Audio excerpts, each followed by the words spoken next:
This is Earl Nightingale with the new edition of Lead the Field. This program is about 12 ideas that will bring order and success into our lives. These ideas will work wonders regardless of what we choose as the main thrust of our lives, for these are the great ideas that have evolved over the centuries, and together they form a constellation by which you and I can safely and successfully navigate. The great Spanish philosopher Ortega reminded us that we human beings are the only creatures on the planet Earth that are born into a natural state of disorientation with our world. That is, while all other creatures are guided by instinct of which they are neither aware nor have the capacity to question, each of us, as human creatures, was given the godlike power to create his or her own life, and each of us does exactly that all the years of his or her life. Every day we put in place actions and ideas that will determine the shape and substance of our tomorrows. For some, those ideas and actions lead inevitably to extraordinary achievement and rewards. For most, they tend to lead to a kind of middle ground in which great numbers of people take their cues from each other without question or consideration. And for some, those actions and ideas lead to repeated frustration and problems as they spend their lives in the bottom layers of the socio-economic pyramid. Success or failure as a human being is not a matter of luck or circumstance or fate or the breaks or who you know or any of the other tiresome old myths and cliches by which the ignorant tend to excuse themselves. It's a matter of following a common-sense paradigm of rules, guidelines anyone can follow. Now, this program, Lead the Field, has changed more lives, brought about more success stories, helped create more millionaires, saved more careers, important jobs, and marriages than any other program ever produced. And the rules we talk about here don't change. They apply to any situation, under any and all circumstances. We never have to say, I wonder what'll work in this particular situation. All we have to do is make these ideas our own. And we begin with what I call the magic word. We all want good results from life in our home, our work, and in all our contacts with other people. And the most important single factor to guarantee good results day in, day out, all the months and years of our lives, is a healthy attitude. Attitude is the magic word. Attitude is defined as the position or bearing as indicating action, feeling, or mood, and it is our actions, feelings, or moods which determine the actions, feelings, and moods of others. Our attitude tells the world what we expect in return. If it's a cheerful, expectant attitude, it says to everyone with whom we come in contact that we expect the best in our dealings with our world. You see, we tend to live up to our expectations, and others give to us, as far as their attitudes are concerned, what we expect. Our attitude is something we can control. We can establish our attitude each morning when we start our day. In fact, we do just that whether we realize it or not. And the people in our family, all the people in our world, will reflect back to us the attitude we present to them. It is then our attitude toward life which determines life's attitude toward us, cause and effect.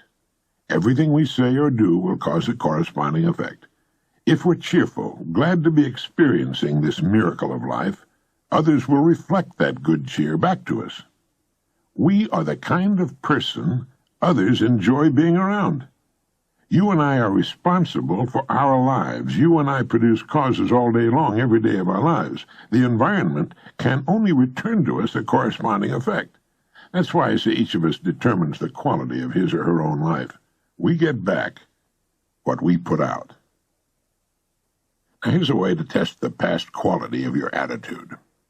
Would you say people tend to react to you in a smiling, positive manner with friendly greetings when you appear? Your answer to that question will tell the story. I remember the time when a man and his wife bought a home across the street from me in Florida. They had moved there from Minnesota. They had planned the move for years. They were tired of the northern winters, and he was an avid fisherman. Several months passed after their move, and one day I was surprised to see them packing. I walked across the street and asked the man if they were leaving so soon after they made the move. He nodded. "My wife hates it here," he said. "We're going back home." I asked him how in the world his wife could hate it there, what his wife didn't like about the place, and with a few questions, the truth came out. "She hasn't been accepted here," he said. "The other women of the community have left her strictly alone. She's made no friends. She hasn't been asked to participate in any of the community activities." So I asked him, "Has she let the other women know she's interested in participating in community activities?" He stopped what he was doing and looked at me. "No," he said. "No, she hasn't. She's been waiting for the women to ask her." And since she stayed in the house, waiting for them to come to her, they've thought of her as reclusive, as a person who's not interested in making friends, so they've left her alone. Well, there was a long silence, and he began nodding. "Yes, that's exactly what's happened," he said. "Yes, the women of the neighborhood should have come to her and introduced themselves or invited her to a tea or luncheon, but they were reacting to her. She didn't know that the community could only give her back a reflection of her own attitude. He was a woman in her 60s who had never learned the first important rule for successful living, that our surroundings will always reflect us, that our environment is a mirror, often a merciless mirror, of ourselves. As soon as a person begins to change, his or her surroundings will change, and it works like this: great attitude, great results; good attitude, good results; fair or average attitude, fair or average results; poor attitude, poor results. So each of us shapes his or her own life, and to an altogether unexpected extent, the shape and texture, the quality or the lack of quality of our lives is determined by our habitual attitude. That sounds simple, doesn't it? But it's not quite that easy. For most of us, learning this new habit takes time. But once it becomes a habit-knit part of our lives, our world will change as dramatically as would walking from a dark cave into the bright light of day.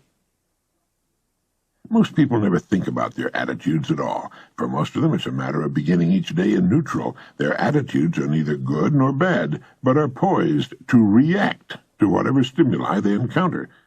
If the stimulus is good, they'll reflect it. If it's bad, they'll reflect that too. They're chameleons, and they go through their days reacting to whatever confronts them. And these are the people of our environment. That's why it's so important for us to control our attitudes, to make sure they're excellent or good. A person with a poor attitude toward learning, for example, isn't going to learn very much. I know you can think of examples of this in your own life. If we take the attitude that we can't do something, we generally will not do it. An attitude of failure, and we're whipped before we start. It was William James of Harvard, the founder of psychology in America, who said, "Human beings can alter their lives by altering their attitudes of mind." In trying to describe the attitude that's worked so well for me over the years, I found myself using two important words: gratitude and expectant. First, I'm grateful for the opportunity to live on this beautiful and astonishing planet Earth. I wake up with a sense of gratitude in the morning. Secondly, I expect the best. I expect to reach the goals I establish for myself, about which we'll talk a good deal more later in the program.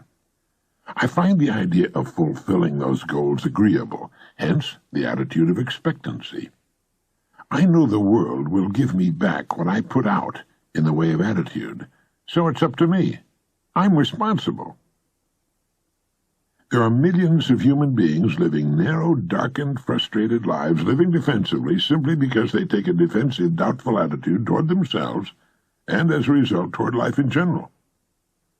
A person with a poor attitude becomes a magnet for unpleasant experiences.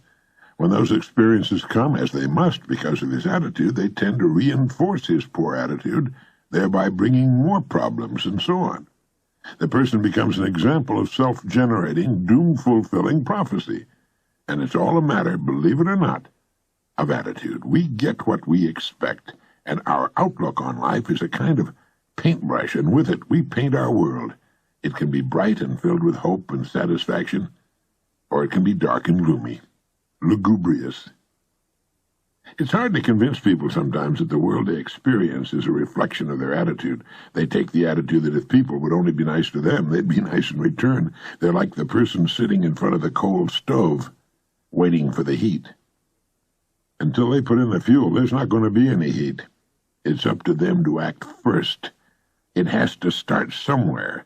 Let it begin with us.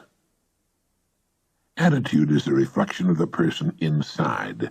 Consider for a moment the people who go sailing through life from one success to another and who, when they occasionally fail at something, shrug it off and head right out again. No matter what a person does, wherever you find a person doing an outstanding job and getting outstanding results, you'll find a person with a good attitude. These people take the attitude toward themselves that they can accomplish what they set out to accomplish. They take the attitude that achievement is the natural order of things, and it is. That there's no good reason on earth why they can't be as successful, as competent as anyone else. They have a healthy attitude toward themselves and, as a result, toward life and the things they want to accomplish. And because of that, they accomplish some remarkable things and come to be called successful and outstanding and brilliant and lucky and so on. They're quite frequently no smarter or more talented than most other people, but they have the right attitude. They find their accomplishments not too difficult simply because it seems so few others are really trying or really believe in themselves. As to luck, forget it. Luck is what happens when preparedness meets opportunity, and opportunity is there all the time. A person can be very efficient at his or her work, but if the corresponding excellent attitude isn't present, well, the person's a failure. A robot can do a great job, but only a human being can ennoble work with a great attitude, and by so doing touch it with the magic of humanness, make it come alive and sing, make it truly worthwhile. That, my friend, makes the difference. Successful people come in all sizes, shapes, ages, and colors, and in widely varying degrees of intelligence and education, but they have one thing in common. They expect more good out of life than bad. They expect to succeed more often than they fail, and they do. Now there are things you want, worthwhile things. Take the attitude that there are a lot more reasons why you can reach those goals than fail in the attempt. Go after them, work at it, keep your attitude positive, cheerful, and expectant, and you'll get them, and as you do, you'll grow to new plateaus and be able to accomplish still more. And remember this, our environment, the world in which we find ourselves living and working, is a mirror of our attitudes and expectations. If we feel that our environment could stand some improvement, we can bring about that change for the better by improving our attitude. The world plays no favorites. It's impersonal. It doesn't care who succeeds or who fails, nor does it care if we change. Our attitude toward life doesn't affect the world and the people in it nearly so much as it affects us. It would be impossible to even estimate the number of jobs that have been lost, promotions or good grades missed, sales lost or marriages ruined by poor attitudes.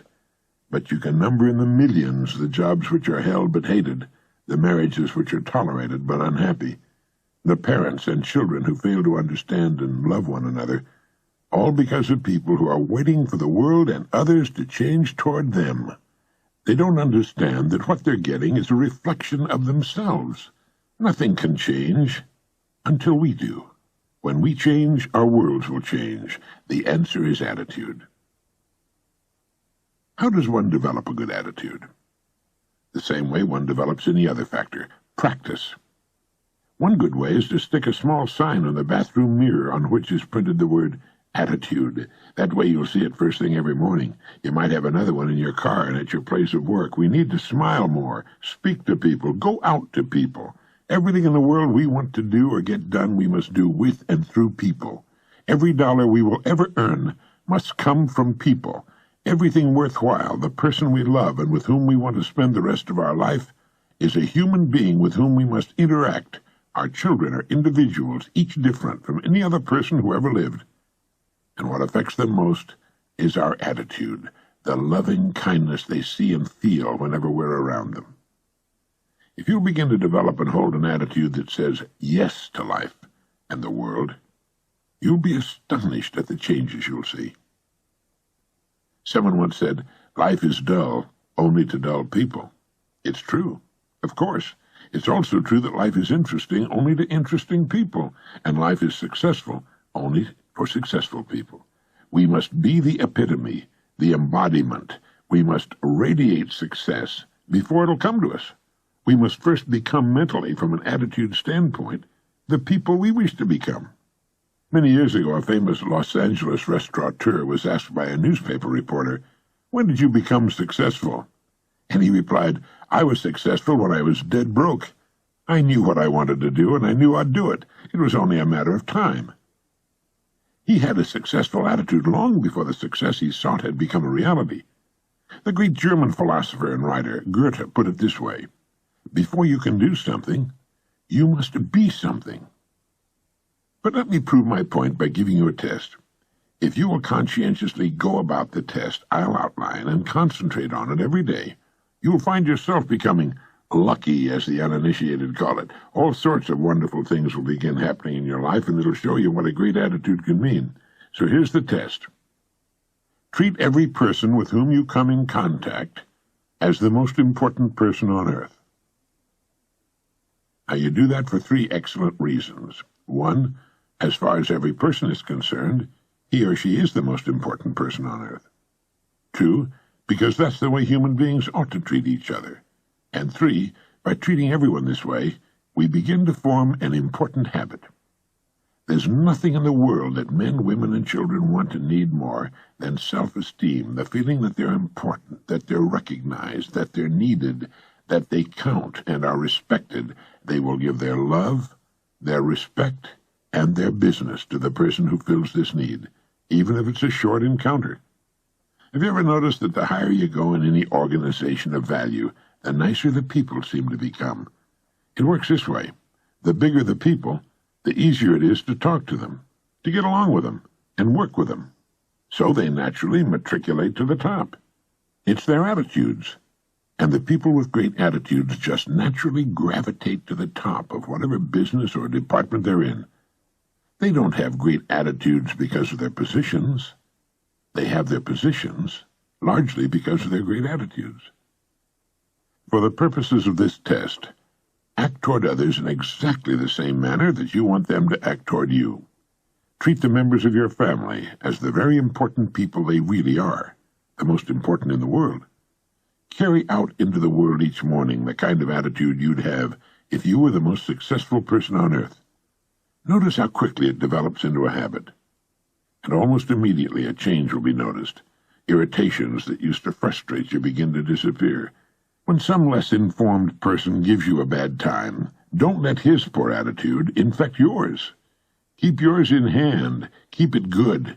Keep cool, above it all, and smiling. If someone cuts in front of your car or acts in any other manner that shows a lack of courtesy, don't react as he would. Smile it off. Destructive emotions such as anger, hatred, or jealousy don't hurt others. They hurt you. They can make your life miserable. They can make you sick. Forgive everyone who ever hurt you. Really forgive them. And then forgive yourself. That's all past. Stewing over it, exhuming it, can only make you sick. Forgive and forget it. Get rid of it. You've risen above that sort of thing. And as you develop a great attitude, you'll probably realize that you've already placed yourself on the road to what you seek. You're well on your way. It makes no difference how successful you may have been in the past. You'll be delighted with the ease and comfort of your new life. The bad or poor attitudes of others can be as infectious as the common cold. It's important that we look on them in this light, as infectious conditions that can only end by hurting and annoying us if we allow ourselves to catch them. Like the doctor, often working with people with infectious conditions, we must keep ourselves healthy. We simply don't have time for that sort of thing. Whoever started the cliché, "Life's too short," certainly knew what he or she was talking about. It really is too short, much too short, to spend any of our valuable time mimicking the attitudes of others, unless they're good. A great attitude does much more than turn on the lights in our worlds. It seems to magically connect us to all sorts of serendipitous opportunities that were somehow absent before the change. Maybe that's what people mean when they say we're lucky. Suddenly we do find ourselves getting the so-called breaks, but it's really nothing more than this new connection with the world that comes with a great attitude. We find ourselves doing more and doing it in less time. We put ourselves directly in the path of all kinds of serendipitous happenings. When you begin to develop a better attitude, you should realize that you've already placed yourself in the top 5% of the people, the most successful people on earth. You've placed yourself on the road to what you seek. You've prepared the ground. You've only to plant the seed. Now, in summing up, here are a few points to keep in mind. First, it's our attitude at the beginning of a difficult task which, more than anything else, will bring about its successful outcome. Secondly, our attitudes toward others determine their attitudes toward us. We're all interdependent. The success we achieve in life will depend largely on how well we relate to others. Thirdly, before you can achieve the kind of life you want, you must think, act, talk, and conduct yourself in all of your affairs as would the person you wish to become. Keep a mental picture of that person before you as often as you can during the day. And fourthly, remember that the higher you go in any organization of value, the better the attitudes you'll find, and that attitudes are not the result of success. Success is the result of great attitudes. And finally, the deepest craving of the human being is for recognition and self-esteem, to be needed, to feel important, to be recognized and appreciated. That includes our loved ones and all the people with whom we come in contact during our days. To make these important principles a habit-knit part of our lives, here are some suggestions.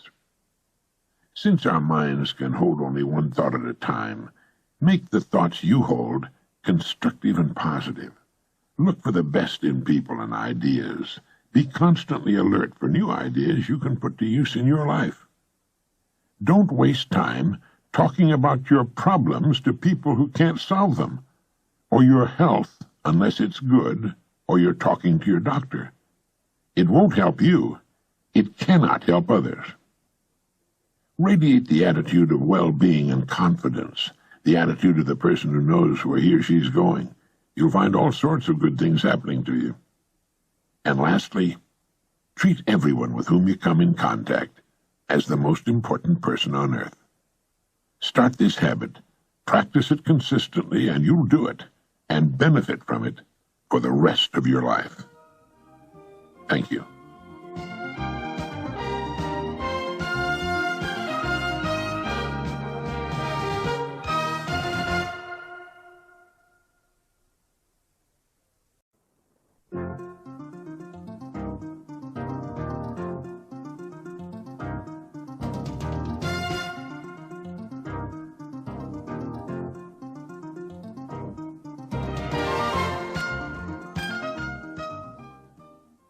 In the year 1843, a man was born who was to have a profound effect upon the lives of millions of people. His name was Russell Herman Conwell. He became a lawyer, then a newspaper editor, and finally a clergyman. It was during his church career that an incident occurred which was to change his life and the lives of countless others. One day a group of young people came to Dr. Conwell at his church and asked him if he'd be willing to instruct them in college courses. They all wanted a college education but lacked the money to pay for it. He told them to let him think about it and come back in a few days. After they left, an idea began to form in Dr. Conwell's mind. He asked himself, why couldn't there be a fine college for poor but deserving young people? And before very long the idea consumed him. Why not indeed?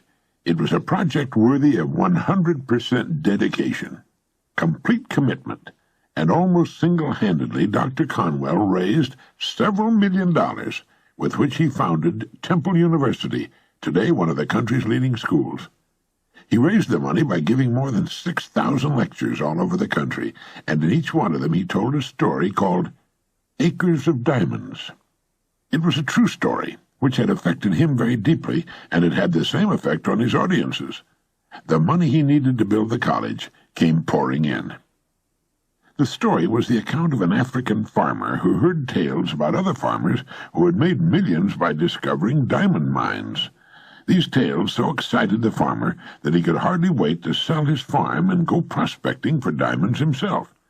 So he sold the farm and spent the rest of his life wandering the African continent, searching unsuccessfully for the gleaming gems which brought such high prices on the markets of the world. Finally, the story goes, worn out and in a fit of despondency, he threw himself into a river and drowned. Meanwhile, back at the ranch, or farm in this case, the man who had bought his farm happened to be crossing the small stream on the property when suddenly there was a bright flash of blue and red light from the stream bottom. He bent down, picked up the stone. It was a good-sized stone, and admiring it, later put it on his fireplace mantel as an interesting curiosity. Several weeks later, a visitor picked up the stone, looked closely at it, hefted it in his hand, and nearly fainted. He asked the farmer if he knew what he'd found.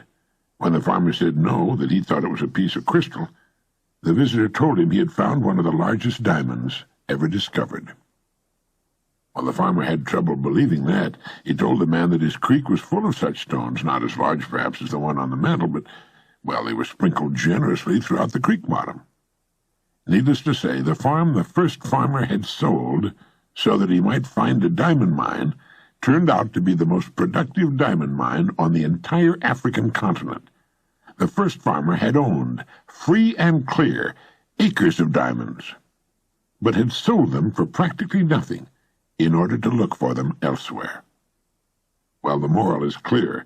If the first farmer had only taken the time to study and prepare himself, to learn what diamonds looked like in their rough state, and since he had already owned a piece of the African continent, to thoroughly explore the property he had before looking elsewhere, all of his wildest dreams would have come true. Now, the thing about this story that so profoundly affected Dr. Conwell and subsequently millions of others was the idea that each of us is, at this moment, standing in the middle of his or her own acres of diamonds.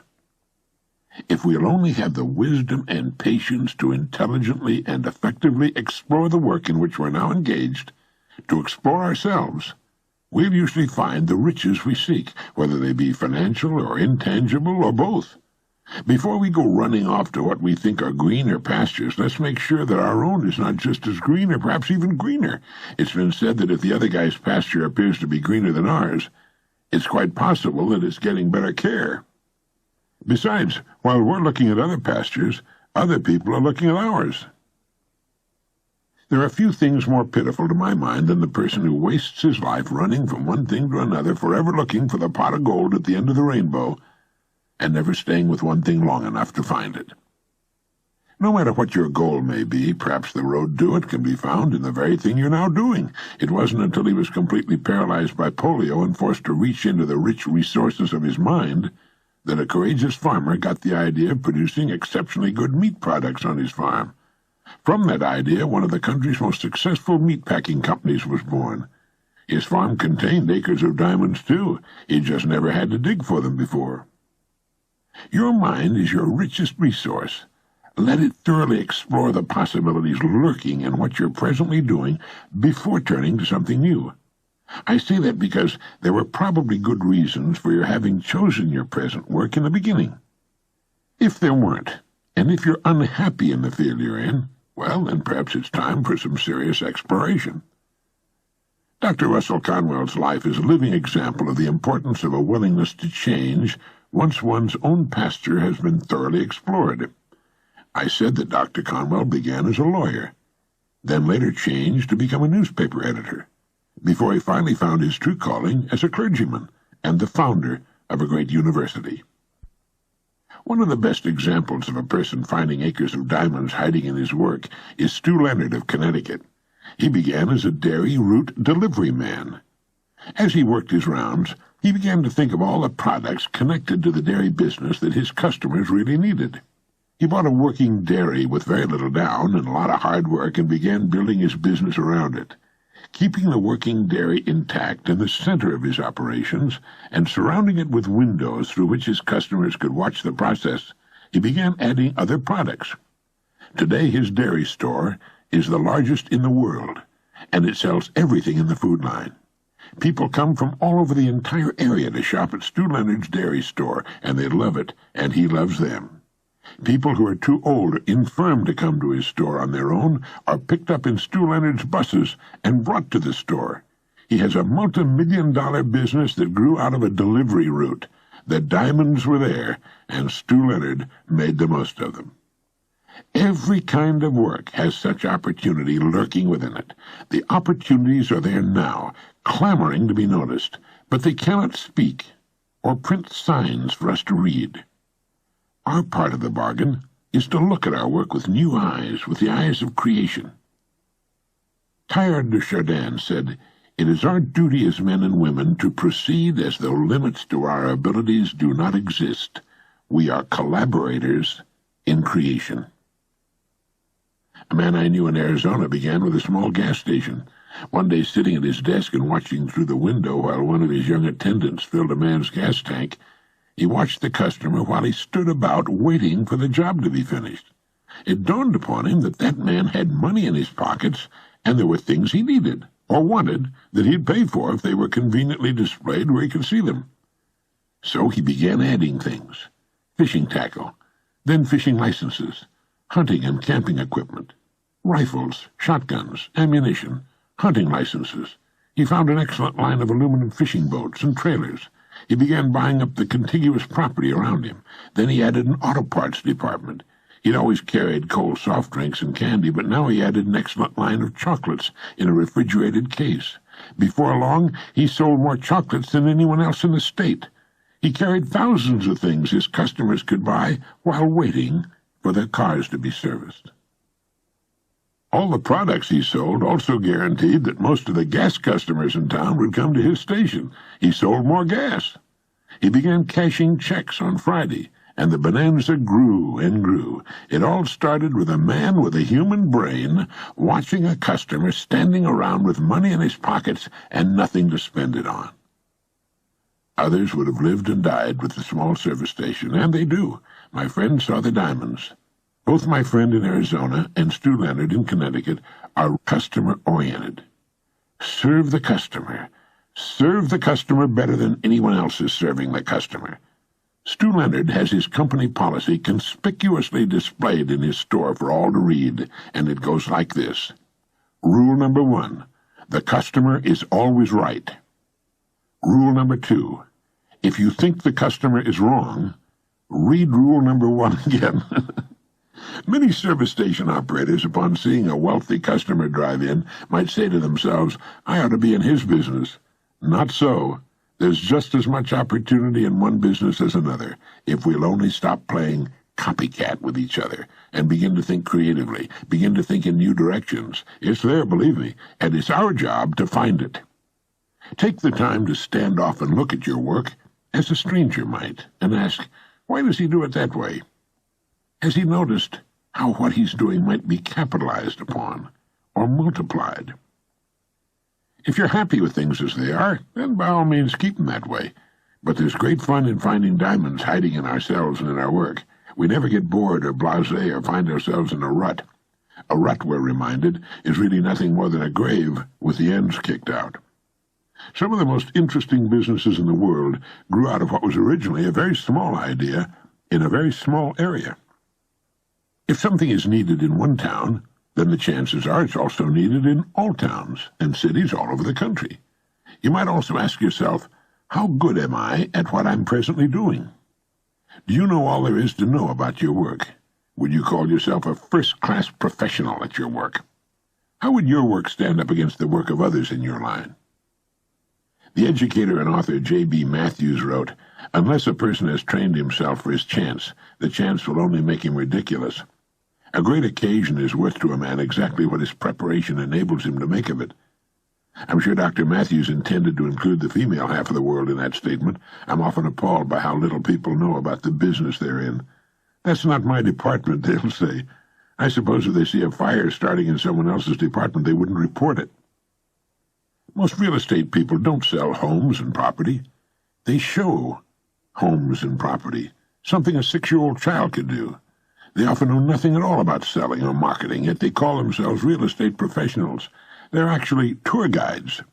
"This is the living room," they say to intelligent men and women who already know what a living room looks like.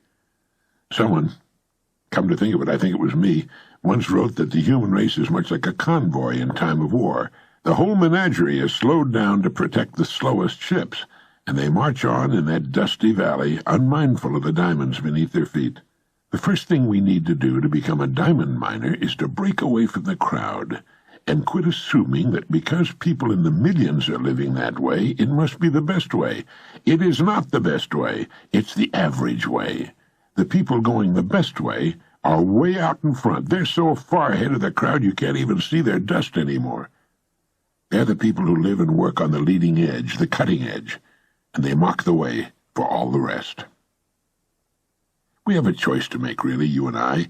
It takes imagination, curious imagination, to know that diamonds don't look like cut and polished gemstones in their rough state, nor does a pile of iron ore look like stainless steel. To prospect your own acres of diamonds, develop a faculty we might call intelligent objectivity, the faculty to stand off and look at your work as a person from Mars might look at it. Within the framework of what industry or profession does your job fall? Do you know all you can about your industry or profession? Isn't it time for a refreshing change of some kind? How can the customer be given a better break? Each morning ask yourself, how can I increase my service today? There are rare and very marketable diamonds lurking all around me. Have I been looking for them, examining every facet of my work and of the industry or profession in which it has its life? There are better ways to do what I'm presently doing. What are they?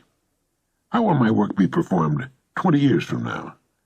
Everything in the world is in a state of evolution and improvement. How can I do what will eventually be done anyway now? Think of what Stu Leonard did with his dairy route, and my Arizona friend with his small service station, what Famous Amos did with his chocolate chip cookies, what Procter & Gamble did with soap. Sure, there's risk involved. There's no growth of any kind without risk. We start running risks when we get out of bed in the morning. Risks are good for us. They bring out the best that's in us. They brighten the eye and get the mind cooking. They quicken the step and put a new shining look on our days. Human beings should never be settled. It's okay for chickens and cows and cats, but it's wrong for human beings. People start to die when they become settled. We need to keep things stirred up. Back in 1931, Lloyd C. Douglas, the world-famous novelist who wrote The Robe, Magnificent Obsession, and other best-selling books, wrote a magazine article titled Escape. Now, in that article, Douglas asked, who of us has not at some time toyed briefly with the temptation to run away? If all the people who have given that idea the temporary hospitality of their imagination were to have acted upon it, few would be living at their present addresses. And of the small minority who did carry the impulse into effect, it's doubtful if many ever disengaged themselves as completely as they had hoped from the problems that hurled them forth. More often than otherwise, it may be surmised, they packed up their troubles in their old kit bags and took them along. The point of the article was simply, don't try to run away from your troubles. Overcome them. Prevail right where you are. What we're really after is not escape from our perplexities and frustrations, but a triumph over them. And one of the best ways to accomplish that is to get on course and stay there, restate and reaffirm your goal, the thing you want most to do, the place in life you want most to reach. See it clearly in your mind's eye, just as you can envision the airport in Los Angeles when you board your plane in New York. Or like a great ship in a storm, just keep your heading and your engines running. The storm will pass, although sometimes it seems that it never will. And one bright morning you'll find yourself passing the harbor light. Then you can give a big sigh of relief, rest a while, and almost before you know it, you'll find your eyes turning seaward again. You'll think of a new harbor you'd like to visit, a new voyage upon which to embark. And once again you'll set out. And that's just the way this funny-looking, two-legged, curious, imaginative, tinkering, fiddling dreamer called a human being operates. He escapes from problems not by running away from them, but by overcoming them. And no sooner does he overcome one set of problems, but he starts looking around for new and more difficult pickles to get himself into and out of. So if you find yourself looking at travel folders and thinking of running away, go ahead. Think about it. It'll get your mind off things for a while. Then zero in on your goal, more about that later, and get busy. Take one thing at a time, and before you know it, you'll start seeing those diamonds scattered all over your world, and you'll be out in the clear again. If you feel like running away from it all once in a while, you're perfectly normal. If you stay and get rid of your problems by working your way through them, you're a successful citizen. Start taking an hour a day with a legal pad and dissect your work. Take it apart and look at its constituent parts. There's opportunity there. That's your acre of diamonds.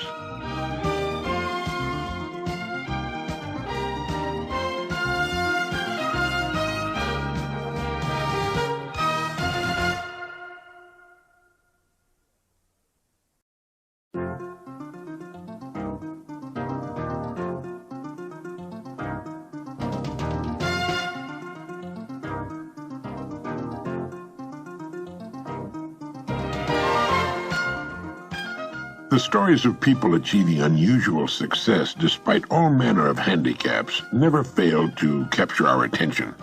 They're inspirational, to be sure, but they're much more than that if we study them closely.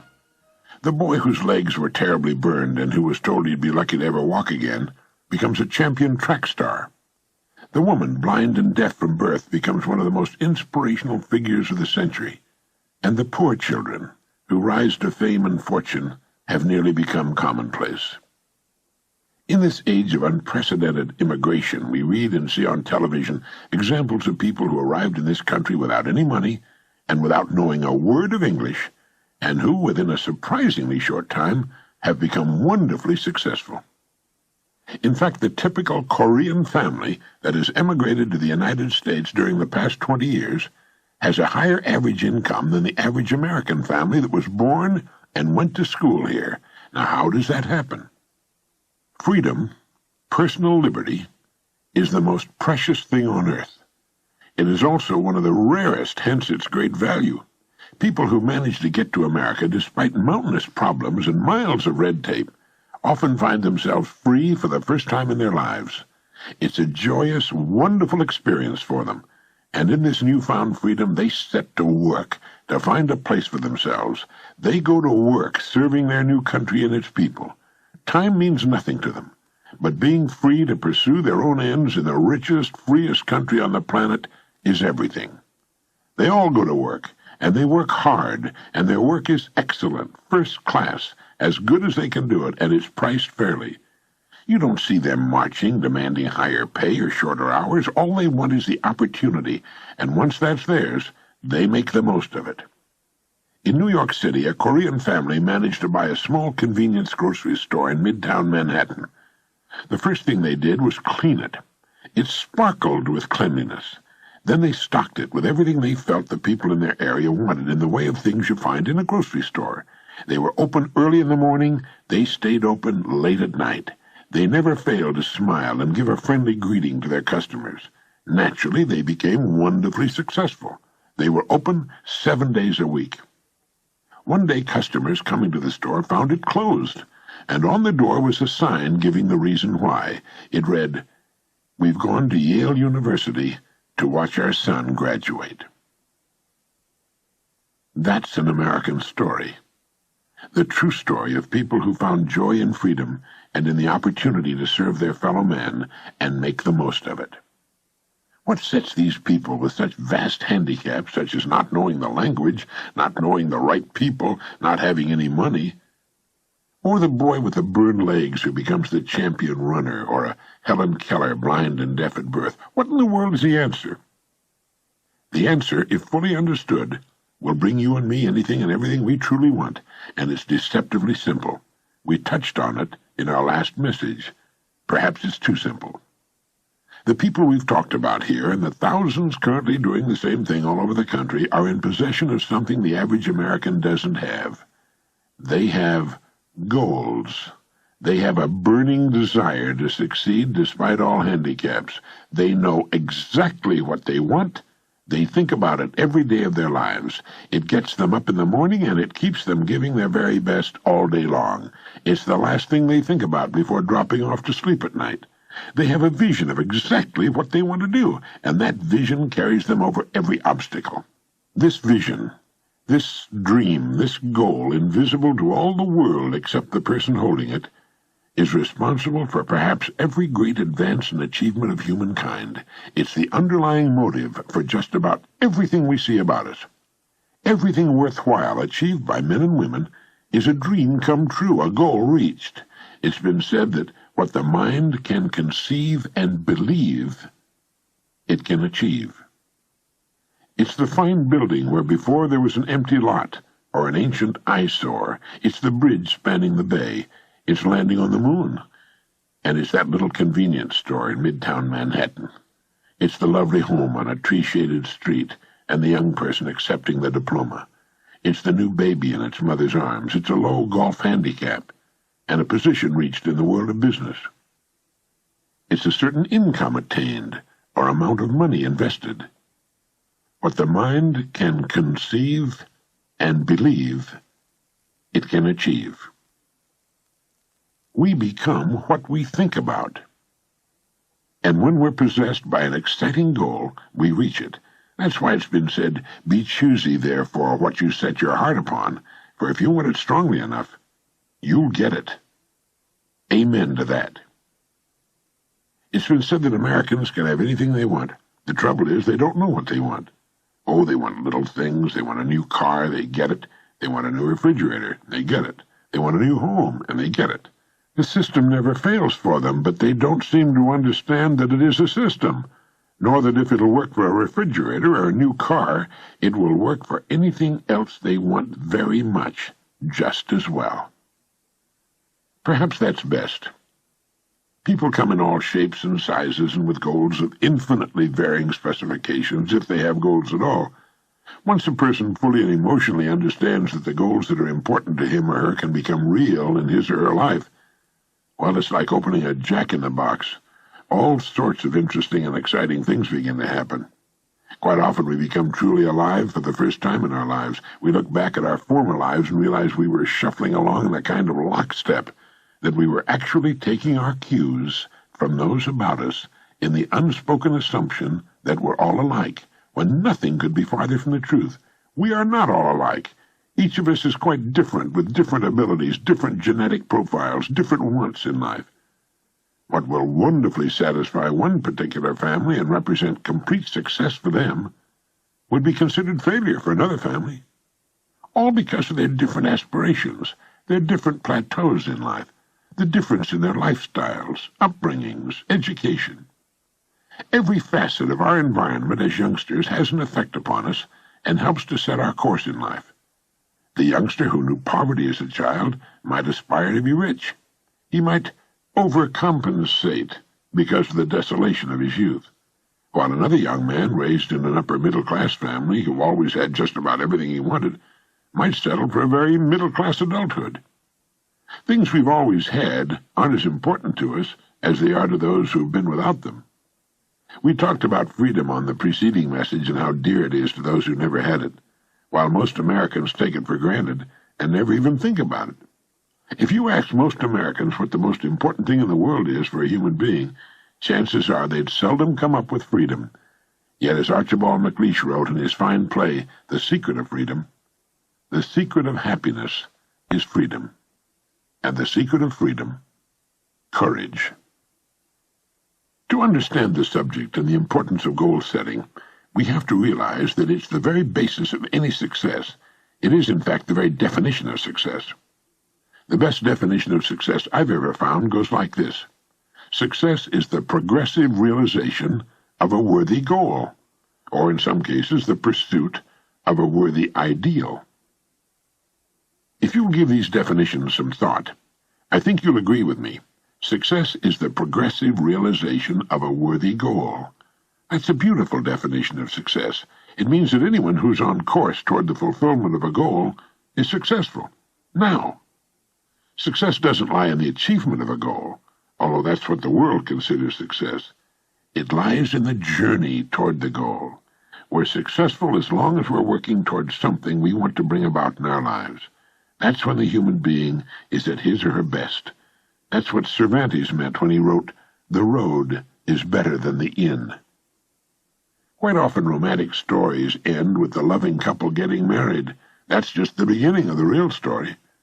When the young person stands before his school's president or principal and receives the diploma, that's called commencement. That's the beginning. It's an important milestone, to be sure, and congratulations are certainly in order. But where are you going from there? Once a person has realized the goal for which he or she has so assiduously toiled, that's wonderful. It's time for a rest and some self-congratulations, time to savor the achievement. But we're no longer successful, by my definition, until we set a new higher goal toward which to work. We're at our best when we're climbing, thinking, planning, working, when we're on the road towards something we want to bring about. I don't mean by this that we should become workaholics. Far from it. In fact, it's been well established that the most successful men and women manage to live in a wonderful state of balance, with lots of recreation. Take that word recreate apart when you've got some time, and you'll find it interesting. And they get lots of rest. The mind works best when we're properly rested, and our minds are the best and most important parts of us, regardless of what we choose to do. Did you ever hear an athlete say, it's about 90% mental? Whatever the percentage really is in a good game of golf or tennis, it's very large. As we pointed out in the magic word, our mental attitude can make all the difference between winning and losing. With our definition, success being the progressive realization of a worthy goal, we cover all the bases. The young person working to finish school is as successful as any person on earth. The person working toward a particular position with his or her company is just as successful.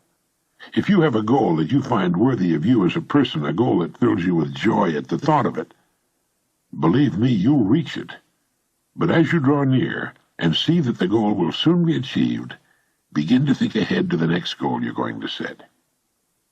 It often happens that a writer, halfway through a book, will hit upon the idea for his next one and begin making notes or ideas for a title, even while he's finishing work on the one in progress. That's the way it should be. One of my favorite poems is by Rabindranath Tagore, the distinguished Calcutta poet, and it goes like this. I slept and dreamt that life was joy. I woke and saw that life was duty. I acted, and behold, duty was joy. We are at our very best, and we are happiest, when we are fully engaged in work we enjoy on the journey toward the goal we've established for ourselves. It gives meaning to our time off and comfort to our sleep. It makes everything else in life so wonderful, so worthwhile. Most people, when they think of the word success, tend to equate it with lots of money. Sometimes that's a natural part of the goal and tells us how well we're doing, but not always by any means.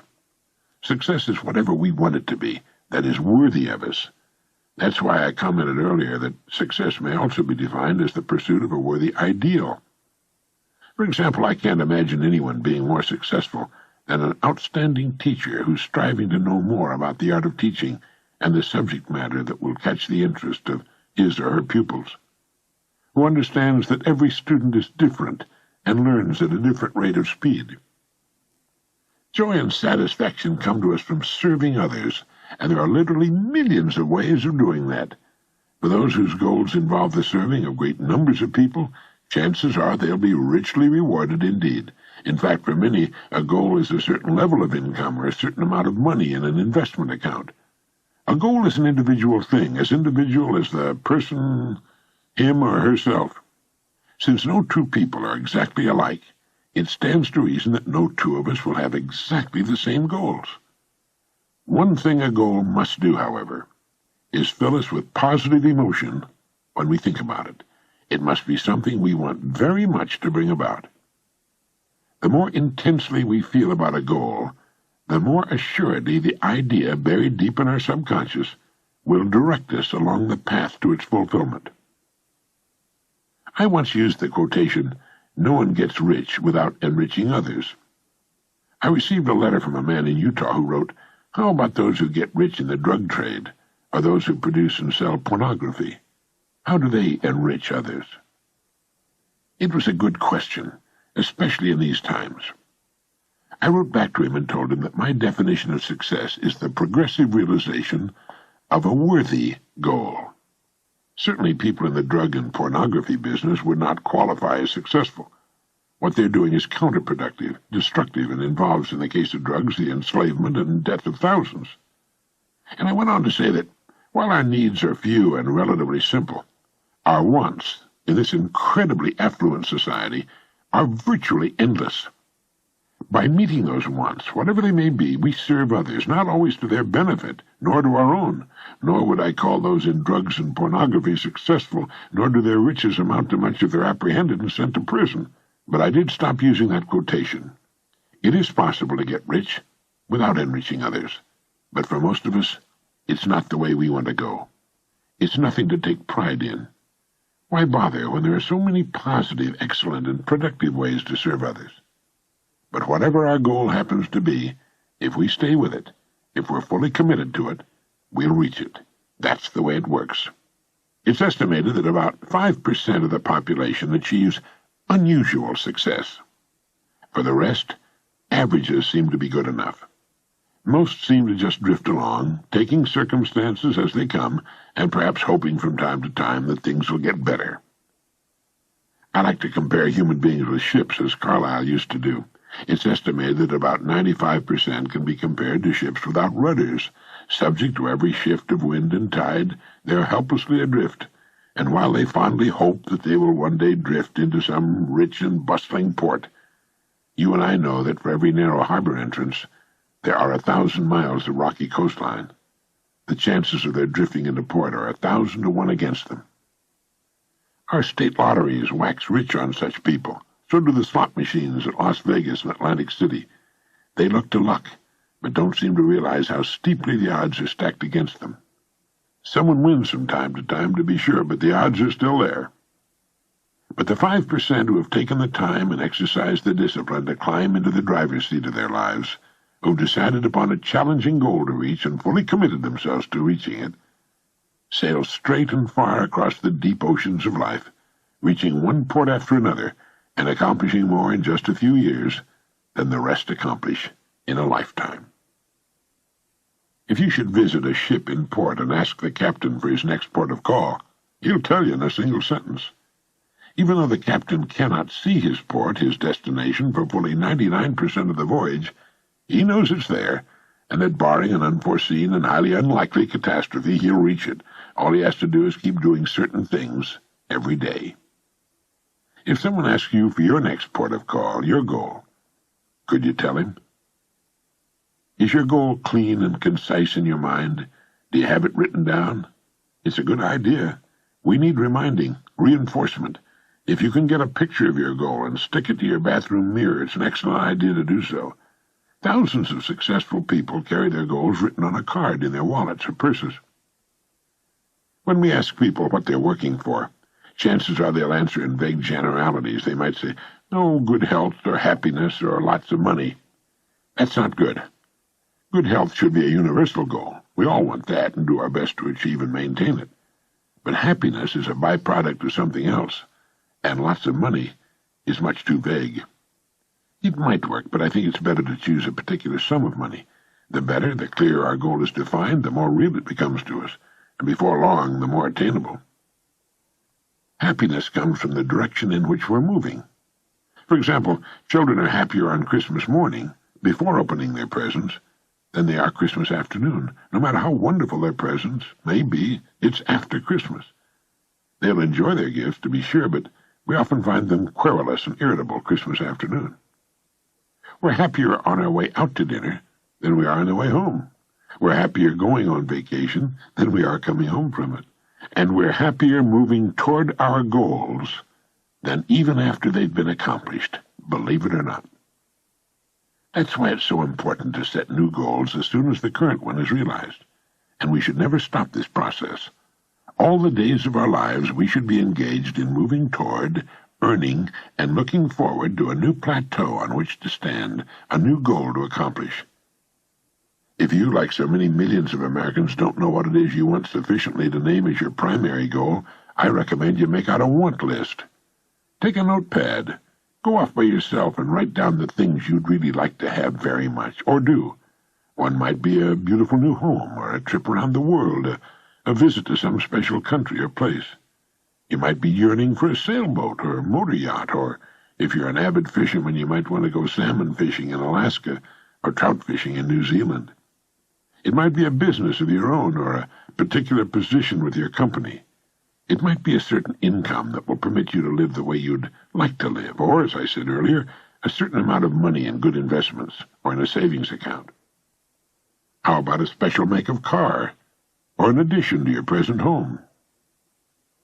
Just write down everything you can think of that you would really like to see come about in your life. Then, when you've exhausted your wants, go over the list again and number the items in the order of their importance. Then make number 1 your present goal. Listen to this message often, as I hope you'll listen to all the messages until they become a habit-knit way of thinking and doing things. Believe me, the system works. It works every time. Life plays no favorites. If anyone can succeed, and millions do, so can you. Of one thing you may be sure, you will become what you think about. If your thinking is circular and chaotic, your life will reflect that chaos. But if your thinking is orderly and clear, if you have a goal that's important for you to reach, then reach it. You will.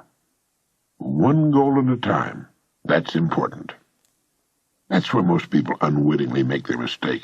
They don't concentrate on a single goal long enough to reach it before they're off on another track, then another, with the result that they achieve nothing but confusion and excuses. I started looking for the so-called secret of success when I was 12 years old. I read every book I could find on the subject. I studied psychology and sociology. I studied the great religions of the world, and I read the world's greatest philosophers. And all of a sudden, many years later, I realized that in the hundreds of lives I'd studied, in the countless books I'd read, a plain and simple truth had kept appearing. It's believed that no one can learn anything until he or she is ready for it, and apparently I was finally ready, in my late 20s, to finally see for the first time the secret I had searched for so long.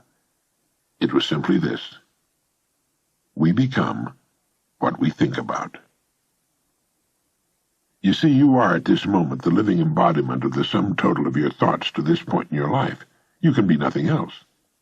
Similarly, 5 years from now, you'll be the sum total of your thoughts to that point in time. But you can control your thoughts. You can decide upon that on which you wish to concentrate, about what you think about from this point forward, and you will become that. You will realize that goal as sure as anything on earth can be sure. That's why having a goal toward which to work is so very important. It gives our minds a focus and our lives direction. By thinking every morning, every night, and as many times during the day as you can about this exciting single goal we've established for ourselves, we actually begin moving toward it and bringing it toward us. When we concentrate our thinking, it's like taking a river that's twisting and turning and meandering all over the countryside and putting it into a straight, smooth channel. Now it has power, direction, economy, speed. Several billions of human beings would give anything they have to enjoy the freedom and personal liberty you and I take for granted, to have the right to choose their work and their goals, to enjoy our bountiful standard of living, our educational system, to know the peace and privacy of our homes, and to have laws which protect the citizen rather than persecute him. We have it all, yet in the midst of our plenty, millions lead unhappy, aimless lives. They live in tiny prisons of their own fashioning.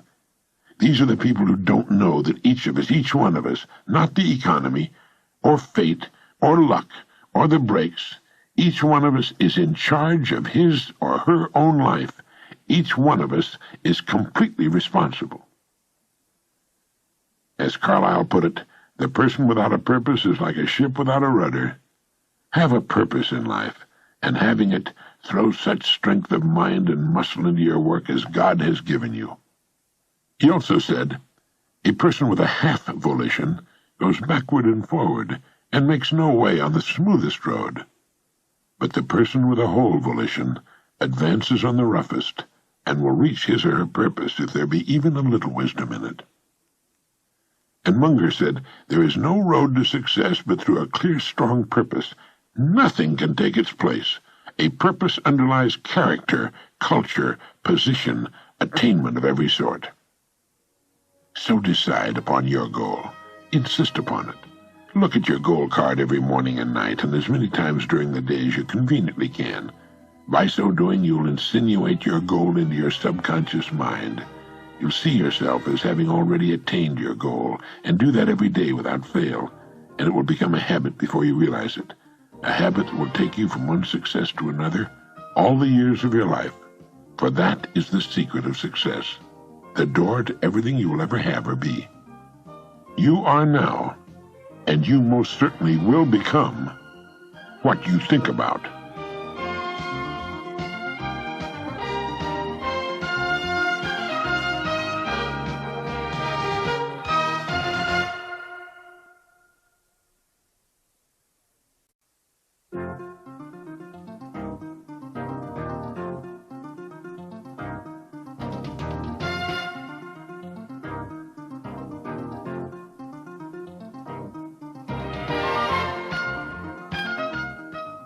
All creatures at birth are supplied with everything they need for successful survival. All creatures except one are supplied with a set of instincts that will do the job for them, and because of that, they don't need much of a brain. Take the magnificent bald eagle, for example. My wife and I saw dozens of them on a recent fishing trip in Alaska. To see one of them come swooping down and pluck a live and sizable fish from the water on a single pass is astonishing.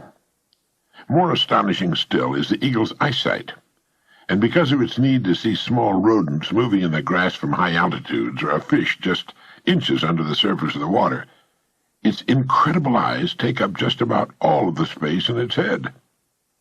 For the eagle, its eyes are the most important thing, and everything else works in unison with them. Its brain is tiny and rudimentary. It doesn't think or plan or remember, it simply acts in accordance with stimuli. And it's the same with most other living creatures. Even the beautiful porpoise with a much larger brain and the chimpanzee are easily tamed and taught.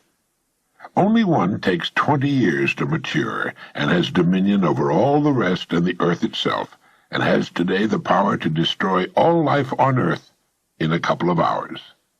Only one is given the godlike power to fashion its own life according to the images it holds in its remarkable mind. Everything fashioned by human beings is a result of goal setting. We reach our goals. That's how we know that the diseases that plague us will be conquered. We've set goals to eradicate every disease that plagues us, and eradicate them we will, one by one. We have never set a goal that we have not reached, even landing on the moon, or are now in the process of reaching. No one ever made a purposeful accomplishment without a clear goal toward which to work. I hope you've established yours and that you've begun to think about it frequently every day, to impress it into your mind, particularly your remarkable subconscious, where forces greater than we can imagine can come to your aid. For a moment, consider the things your mind has brought you. Everything you have, your work, your relationship with your family and others, your philosophy of life, all come to you as a result of using your mind. Your religion. Now consider the estimate made by experts. You have probably been operating on less than 10% of your mental capacity, and probably much less than that. In an article for the Saturday Review, our old friend Herbert Otto, psychologist, educator, and chairman of the National Center for the Exploration of Human Potential, reminded us that many well-known scientists, such as the late Abraham Maslow, Margaret Mead, Gardner Murphy, O. Spurgeon English, and Carl Rogers, subscribe to the hypothesis that man is using a very small fraction of his capacities. Margaret Mead quotes a 6% figure. Herbert Otto writes, "My own estimate is 5% or less." Neurological research has shed new light on man's potential.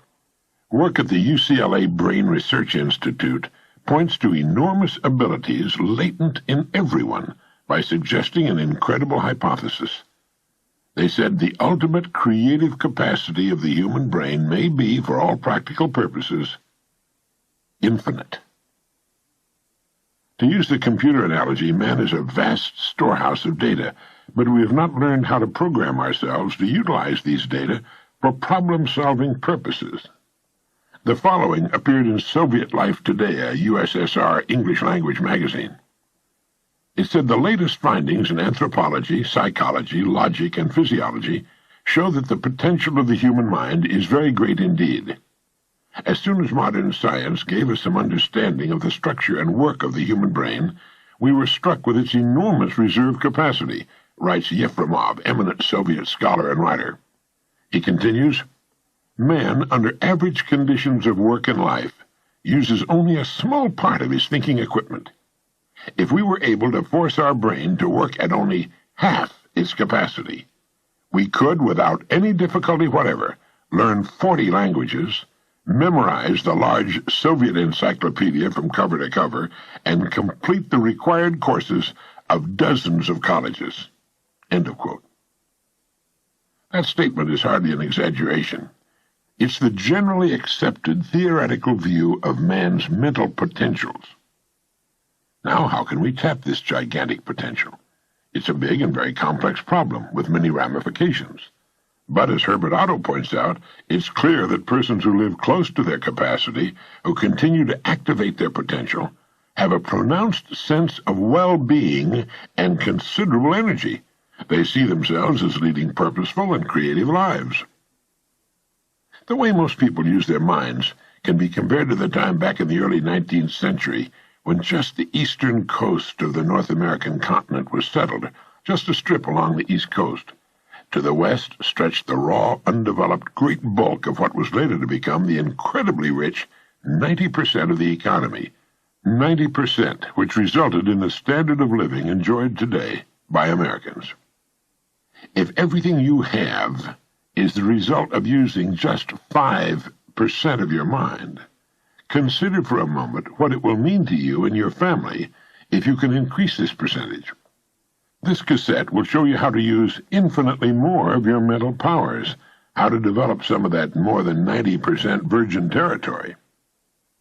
None of us, as a rule, has the slightest notion of the real capabilities of his or her mind, but believe me when I say that your mind can be compared to an undiscovered gold mine, and it makes no difference whether you're 17 or 70.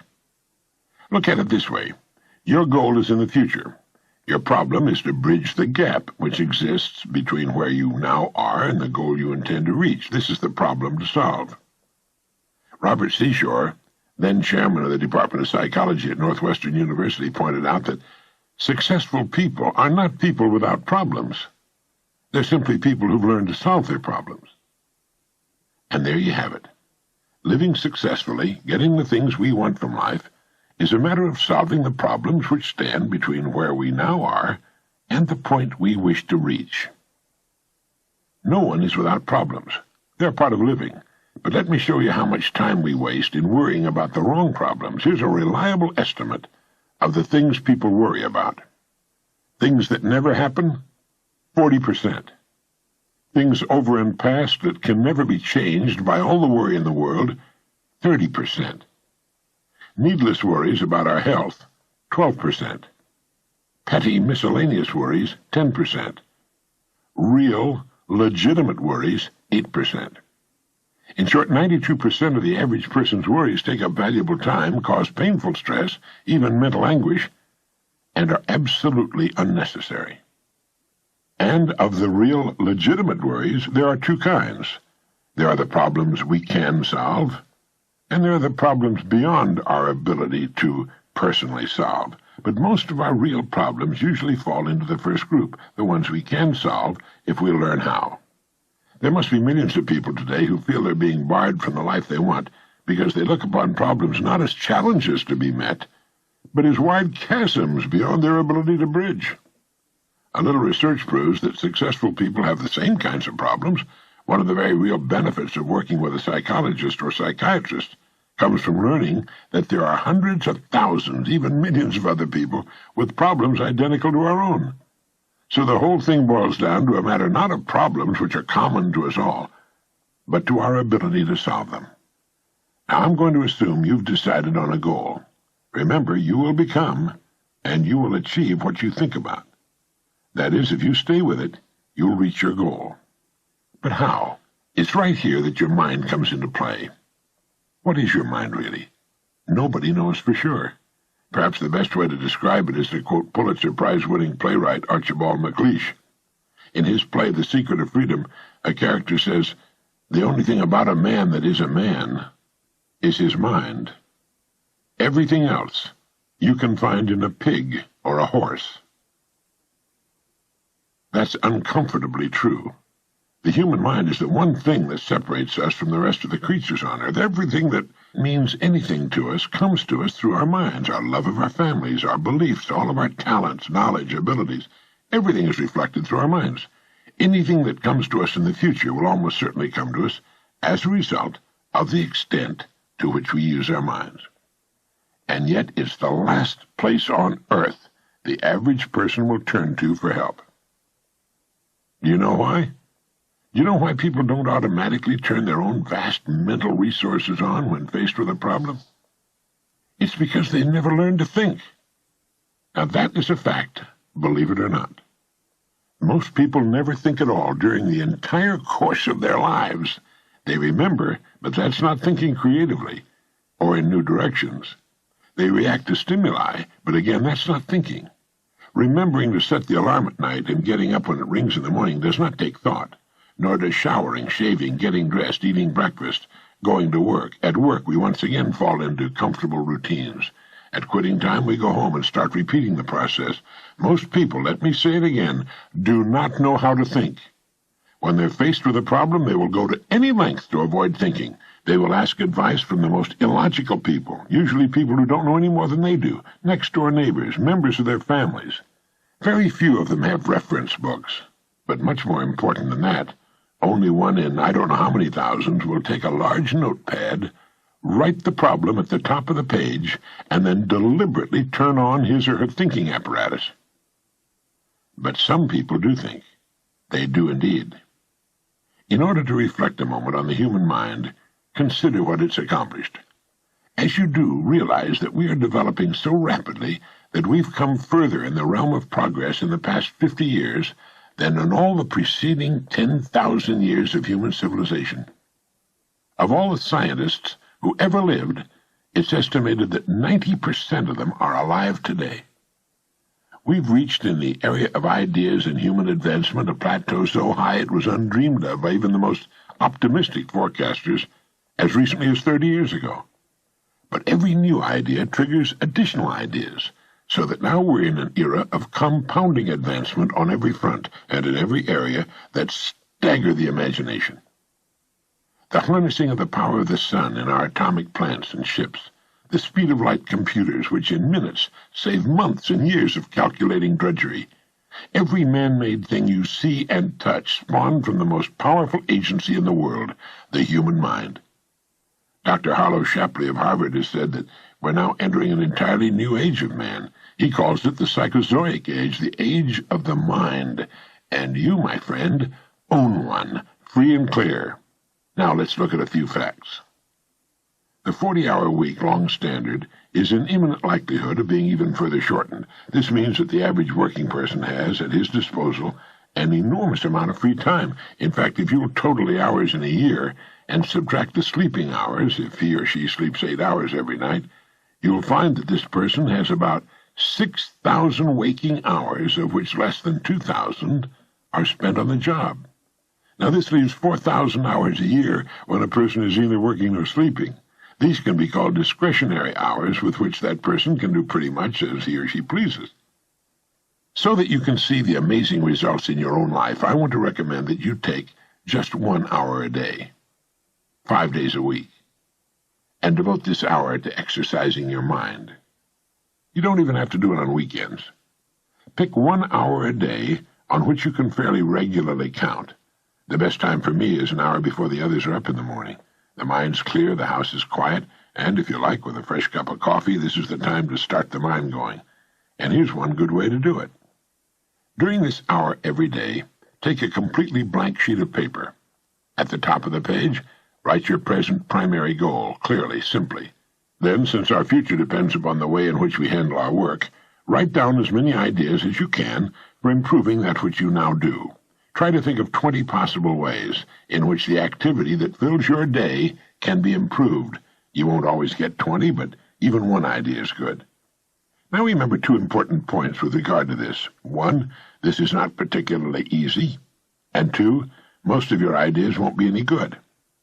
When I say it's not easy, I mean it's like starting any other habit. At first, you'll find your mind a little reluctant to be hauled up out of that old familiar bed, but as you think about your work and ways in which it might be improved, write down every idea that pops into your head, no matter how absurd it might seem.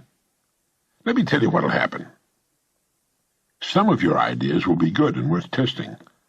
The most important thing, however, that this extra hour accomplishes is that it deeply embeds your goal into your subconscious mind, starts the whole vital machinery working the first thing every morning, and 20 ideas a day, if you can come up with that many, total 100 a week, even skipping weekends.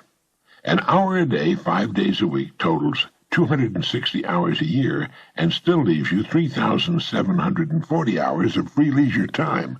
Now, this means you'll be thinking about your goal and ways of improving your performance, increasing your service. 6.5 full extra working weeks a year, 6.5 40-hour weeks devoted to thinking and planning. Can you see how easy it is to rise above that so-called competition? And it'll still leave you with 7 hours a day to spend as you please. Starting each day thinking, you'll find that your mind will continue to work all day long, and you'll find that at odd moments when you least expect it, really great ideas will begin to bubble up from your subconscious. When they do, write them down as soon as you can. Just one great idea can completely revolutionize your work and, as a result, your life. If you want to develop the muscles of your body, you take daily exercise of some sort. The mind is developed in the same way, except that the returns are out of all conceivable proportion to the time and energy spent. The mind of man can lift anything. His muscles, even the best developed, are puny alongside those of some of the dumbest animals on earth. If man had depended on his muscles for survival, he probably would have disappeared, as did the dinosaurs, which were, incidentally, the most physically powerful and most successful creatures that ever lived. Let me give you just some of the results people have reported to me as a consequence of following this 1 hour a day routine. An office equipment salesman sold more of his company's product in 1 month than he had formerly sold in an entire year during the 4 years he'd been with his company. A Sunday school teacher with 5 pupils set a goal of 30 pupils. Her last letter told me she now has a class of 25. She's almost reached her goal. I've used this system for years, and it's given me some of the most gratifying and rewarding experiences of my life. And it costs only 5 hours a week. 5 hours out of 168. Is it worth it? It's like spending 5 hours a week digging in a solid vein of pure gold, because your mind is all of that and much more. Each time you write your goal at the top of the sheet of paper, don't worry or become concerned about it. Think of it as only waiting to be reached, a problem only waiting to be solved.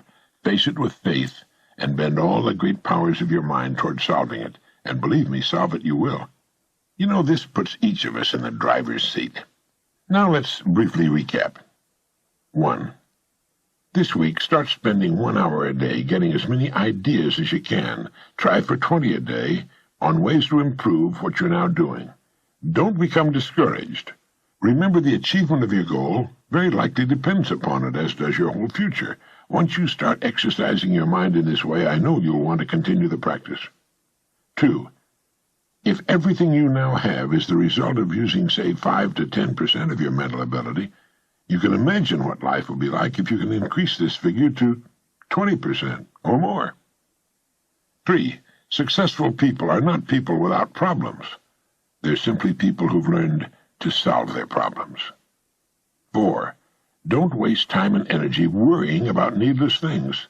40% of them will never happen, 30% have already happened and can't be changed, 12% are needless worries about our health, 10% are petty miscellaneous worries, and only 8% are genuine.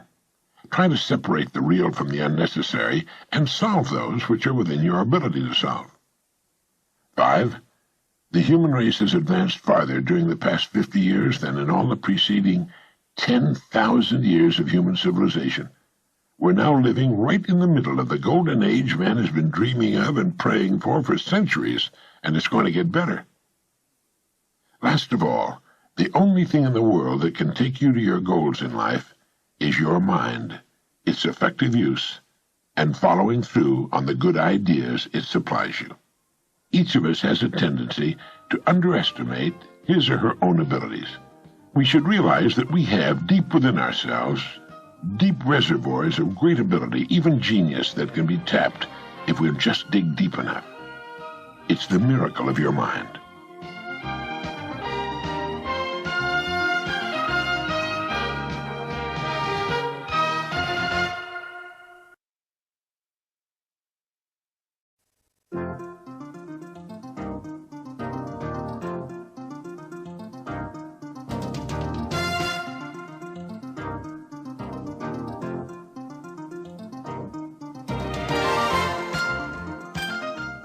I'm sure you find it as amazing as do the rest of us that the great majority of people have to learn things the hard way. It's only natural to think that if a great discovery were made in a particular generation, all the succeeding generations would know about it and utilize it for their own good. But in many things, such is not the case. It's true with most inventions and discoveries which obviously affect our lives, but it frequently is not true when it comes to the great laws which determine the directions of our individual destinies. In one of the so-called third world countries, a group of laborers was hired to work on a farm. Now, these people came from a small, very remote village where motor vehicles were virtually unknown. They were enjoying the new experience of being transported on the back of a truck when they came to the place where they thought they were supposed to get off. Without giving it a thought, apparently, they just stepped off the back of the speeding truck. Fortunately, they fell on a soft dirt road, not a paved highway, but even so, the results of their unconventional method of disembarking were, to say the least, astonishing. At least to them. They went bounding, spinning, sliding, and cartwheeling along the dusty road for quite a distance before gravity and friction working together finally brought them to a halt. None was seriously injured. In fact, by the time the terrified driver got back to them, they were laughing uproariously about the whole thing. The truck driver, in explaining the incident, later put the blame on their never having ridden in trucks before. Now, that's the obvious answer, but it's really not the true one. The amazing circus tumbling act on a remote farm road had been caused by ignorance of a law that operates the same whether a truck, a boat, an airplane, or any moving body is involved. Sir Isaac Newton gave us the law, and it goes like this. A body in motion tends to remain in motion until acted upon by an outside force. When the workers stepped off the back of the speeding truck, they were going the same speed as the truck itself. The outside force was gravity, which pulled them down to the road, still traveling at the same speed, and, well, you get the idea. They had been hurt, confused, frightened, and turned upside down because they didn't understand the principal law on which everything in the universe operates, the laws of cause and effect. This law has been written thousands of times by the greatest minds the world has produced, and as a result has appeared in many forms. For our purposes, it might best be put this way. Our rewards in life will always match our service.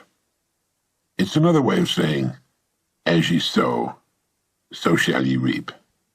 And it's been written in many ways in every language on earth. Sir Isaac Newton, in promulgating his laws of physics, put this one in this way. For every action, there's an equal and opposite reaction. In saying our rewards in life will always match our service, you'll almost always get general agreement. People will nod their heads and say, yes, that's certainly true. Then they will go their ways and never realize, for the most part, how close they came to a truth so great and all-enveloping that their every thought and action is affected by it. I like to think of this law in the form of a giant apothecary scale, the kind with the cross arm from which hang two bowls on chains. Now, one of the bowls is marked rewards, the other is marked service. Whatever we put into the bowl marked service, the world will match in the bowl marked rewards. How we think, work, talk, and conduct ourselves is what we have to put in the bowl marked service, and the extent and nature of our service will determine our rewards. If any person alive is discontented with his rewards, he needs to examine his service. Action, reaction. As ye sow, so shall ye reap. What you put out will determine what you must get back in return. So simple, so basic, So true, and so misunderstood. If a business is not expanding to the quick and exciting tempo of the times, it must examine its contribution, its service. If a person is unhappy with his income, he must examine and re-evaluate his service. Now, whom do we serve? Each of us serves a portion of humanity, and humanity, to any given person, is the people with whom he or she comes in contact. It's family, friends, neighbors, co-workers, customers, prospects, employer, all those he or she has chosen to serve. Everyone with whom we have any kind of contact is to us humanity, and to the extent that we serve, will our rewards be determined. Never before in the history of the world have human beings been so interdependent. It's as impossible to live without serving others as it would be to live if others were not constantly serving us, and this is good. The more closely knit this interdependence becomes, the greater will be human achievement. We need each other, and we literally cannot live without one another. Every time we strike a match, drink a glass of water, turn on the lights, pick up the phone, drive our car, put on our clothes, take a bath, mow the lawn, go fishing, try making your own fish hook sometime. We're being served by other human beings. Every time you look at your watch, you're being served by a great industry and by efforts of thousands of human beings. We all seek rewards, and we should understand that rewards come in two forms. There are tangible rewards and intangible. That is, rewards include the money we earn, the home we buy, the car we drive, the clothes we wear. But it also includes our happiness, our peace of mind, our inner satisfaction, the people we meet and enjoy. But remember this, whatever it is you seek in the form of rewards, you must first earn in the form of service to others. All attempts to sidestep this law will end in failure, frustration, and, if maintained long enough, ultimate demoralization. We can see this frustration on every side.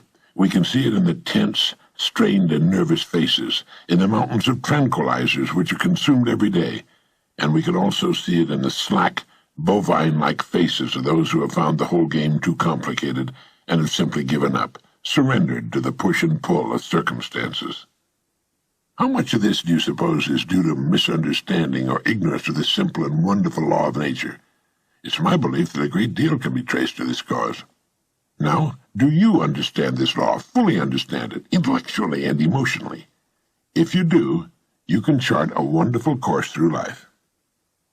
Just as the field worker stepped off a speeding truck, just as a child will put its fingers in the way of a closing door, just as a speeding driver discovers he's not going to make the curve, how many times have you been confounded because you acted contrary to the rules? Not just the rules of man, but the rules of nature. How many times have you been in the position of the man who sat in front of the empty fireplace and said, "Give me heat, and then I'll give you some wood"? People seem to be divided into those who understand that the wood must be put in before they can expect warmth, and those who feel they should get warmth whether they do anything about it or not, or who feel they should get maximum heat from too small a supply of wood. A person's discontent can be said to be represented by the distance between what he or she has and what he or she wants. Once that which is wanted has been achieved, the odds are good that still more will be wanted, because that's the way of people, and that's good. That's a healthy sign. Constructive discontent is what gives us our continuing upward spiral of civilization. So do this, if you haven't already. Let's assume you've determined what it is you want. Look objectively at the place in which you now find yourself, consider the distance separating you from your goal, and determine ways of increasing your service so you'll build a bridge across it. This puts thinking and creative activity into living. It also assures us that our goals can be achieved by individual effort and in the shortest possible time. One morning I was having breakfast in a restaurant in Monterey, California, one of the most naturally beautiful places in the world. Suddenly I was aware of the young people sitting in the booth next to mine. It was obvious that they were very unhappy, and the young man, they couldn't have been over 25, was saying, "Well, I've tried everywhere, but no one wants to give me a job. I guess we'll have to go back home." It was apparent from their attitudes that they wanted to live on the Monterey Peninsula, but were about out of money and unable to find a job. But he had said, "Nobody wants to give me a job." He wanted someone to give him something, in this case a job. What might have happened if he had turned the whole idea around? What if he had said instead, "What do I know how to do that will serve some of the people of this beautiful part of the world? Or how can I or we be of value to this community? The people here will be happy to supply us with the living we need if we can think of some way to serve them.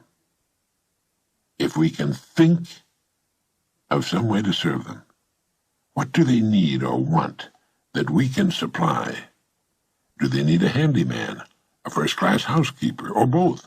Can we wash and wax cars right in their driveways, detail them so that they look like showroom display models? Let's buy a pad of paper and a ballpoint pen and start thinking of all the things we can do to earn a living here. It'll give us time to think of other ways, more profitable ways. But that wash and wax idea might grow into quite a service for the community. But let's don't stop there. Let's think of some more ways we can start right here to be of service to the people who live here. Right there in the restaurant, instead of being depressed and considering themselves failures, they could have come up with a dozen or so ways in which they could have remained on the Monterey Peninsula and built a fine business for themselves. They didn't need a job.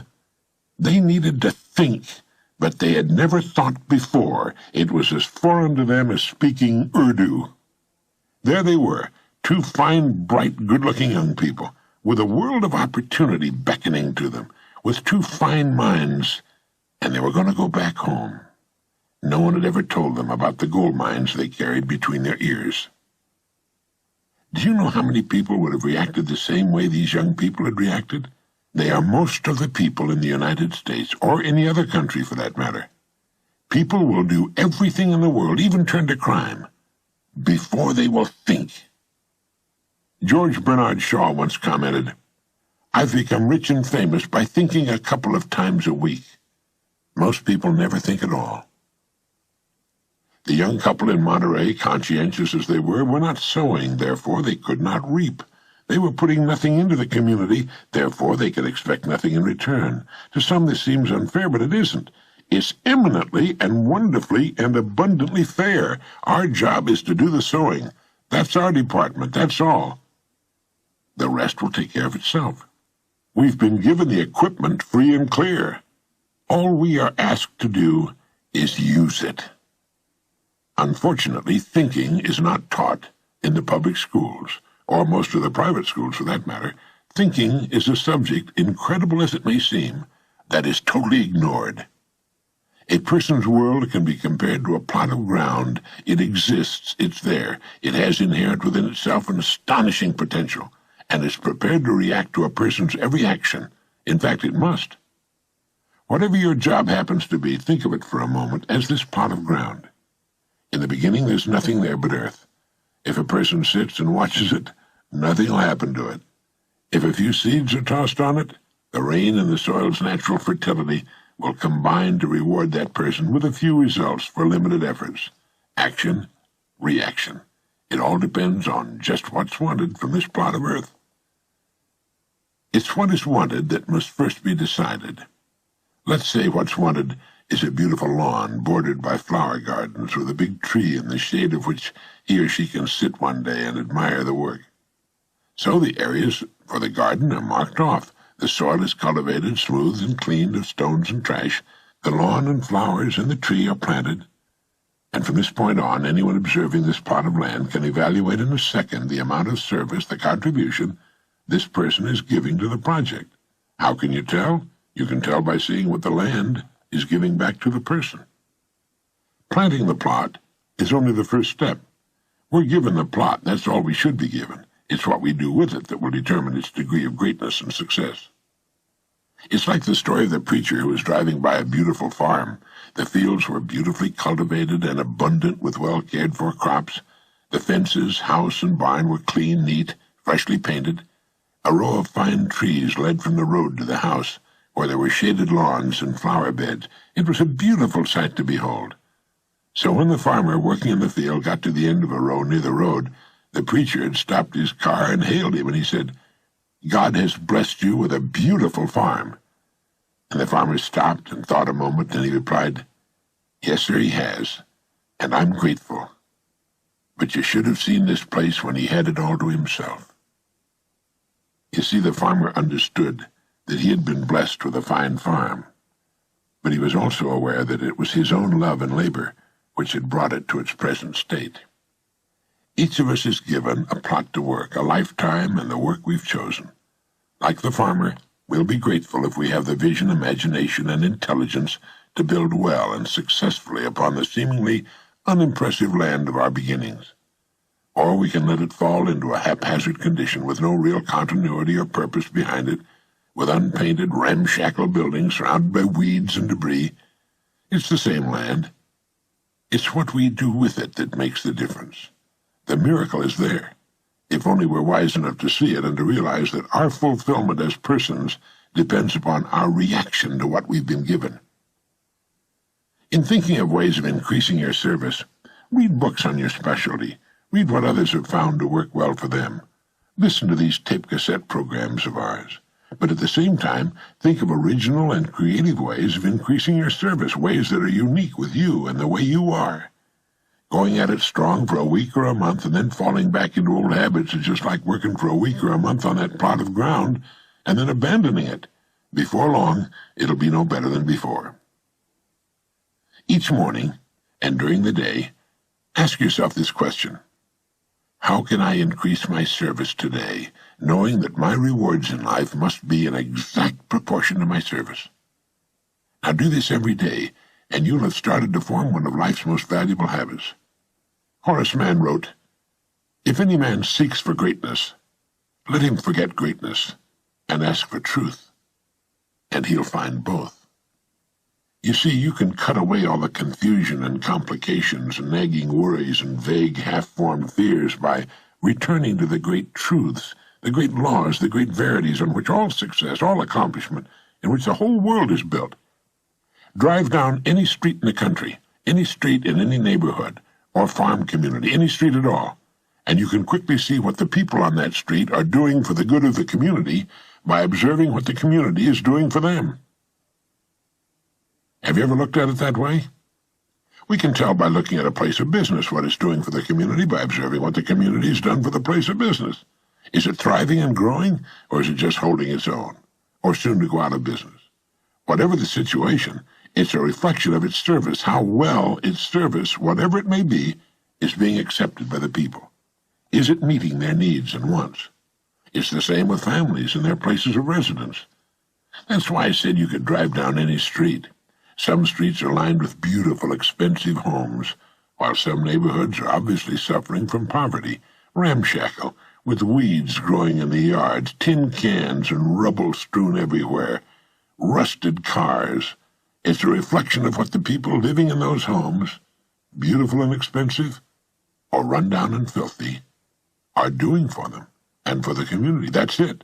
It's always been a matter of interest to me that in neighborhoods with high unemployment, the people there don't seem to have enough time to keep their homes and yards tidy.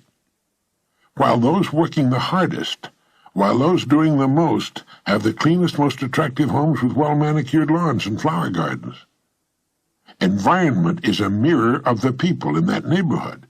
Change the people, and the environment will change accordingly. It reminds me of the old saying, "What you are speaks so loudly, I can't hear what you're saying." One day a man was watching a professional football game on television.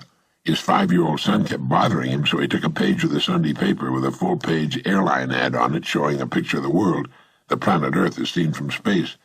He tore the page up into a dozen pieces and gave them to his son. He said, "Here, put this together with this cellophane tape and show Daddy how smart you are."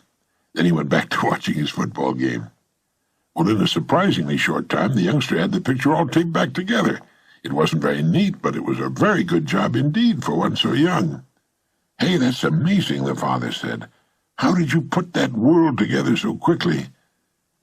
And the little boy said, "There was a picture of a man on the other side. I just put the man together, and then the world was all together." The youngster was no doubt surprised by the big warm hug he got. "That's right, son," the father said. "When the man's all together, his world is all together too." Being together is understanding how things work. Working hard won't do it. That isn't enough. We have to work intelligently, How often have we heard someone say, "My father worked hard all his life but never had anything to show for it"? It's another way of saying, "My father, may he rest in peace, never quite figured out how things work. He worked hard all his life, but it was a job with very limited service." Or in another case it goes like this: "My father was a very bright person, but he kept jumping from one thing to another. He was always looking for the pot of gold at the end of the rainbow, but he never stayed with one thing long enough to work it out." Succeeding takes time.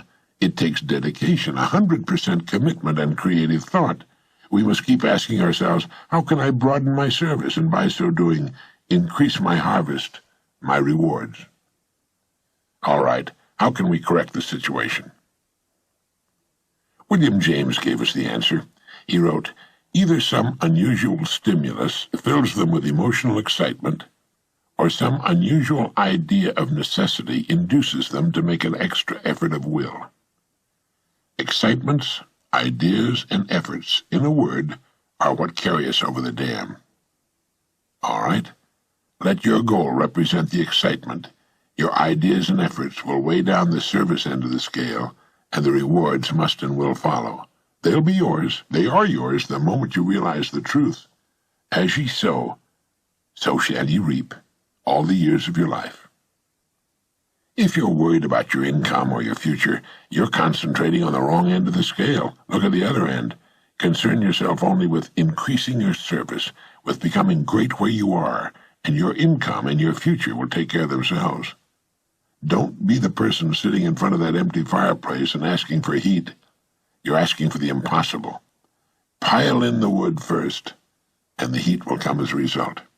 Next time you're off by yourself in a quiet place, contemplate your plot of ground, your life, and begin to sow the seeds which will yield you a rich and abundant harvest. In William James' essay on vital reserves, he wrote, "Compared with what we ought to be, we're only half awake. Our fires are damped, our drafts are checked. We're making use of only a small part of our possible mental and physical resources." Stating the thing broadly, he went on to write, "The human individual thus lives usually far within his limits. He possesses powers of various sorts which he habitually fails to use. He energizes below his maximum, and he behaves below his optimum."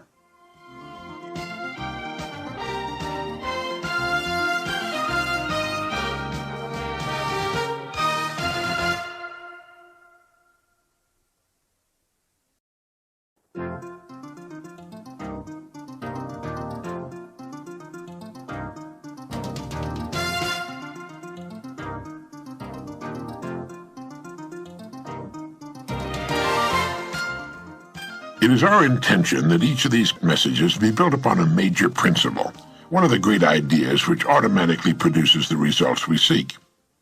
In this message, let's talk about a principle that never fails. Following this particular idea gives quality and richness to life. It will also produce a peace of mind that never wavers, and the principle is integrity. Like other great ideas, it gets a lot of lip service, but it's seldom a true way of life. How people love and value a person of integrity. Integrity in everything we do, in all of our relationships with others. Integrity in what we say. Integrity in our work. But the word integrity often conjures up a person of stern and sober visage who walks the straight and narrow. That's not the kind of integrity I'm talking about. I'm talking about integrity with a sense of humor. Integrity with understanding.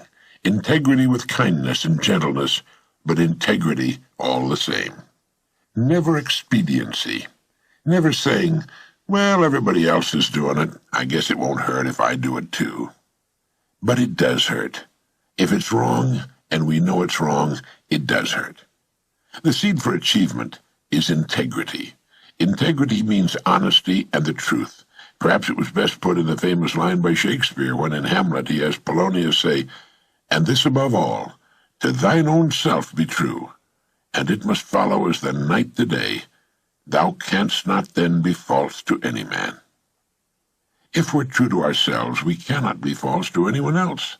If our word to live by is integrity, we have what we need in a pinch. Our sleep is untroubled, and we're respected wherever we go. During the Korean War, the Chinese communists overran an American position and captured an American general. He was subjected to weeks of the worst kind of treatment, brainwashing and questioning. He never gave in. Finally, he was told that unless he answered their questions, he would be executed the following morning.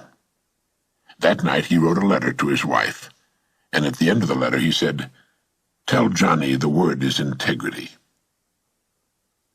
As it turned out, he was not executed, and he was later repatriated to American forces. But thinking he was going to die, he told his son that the word is integrity.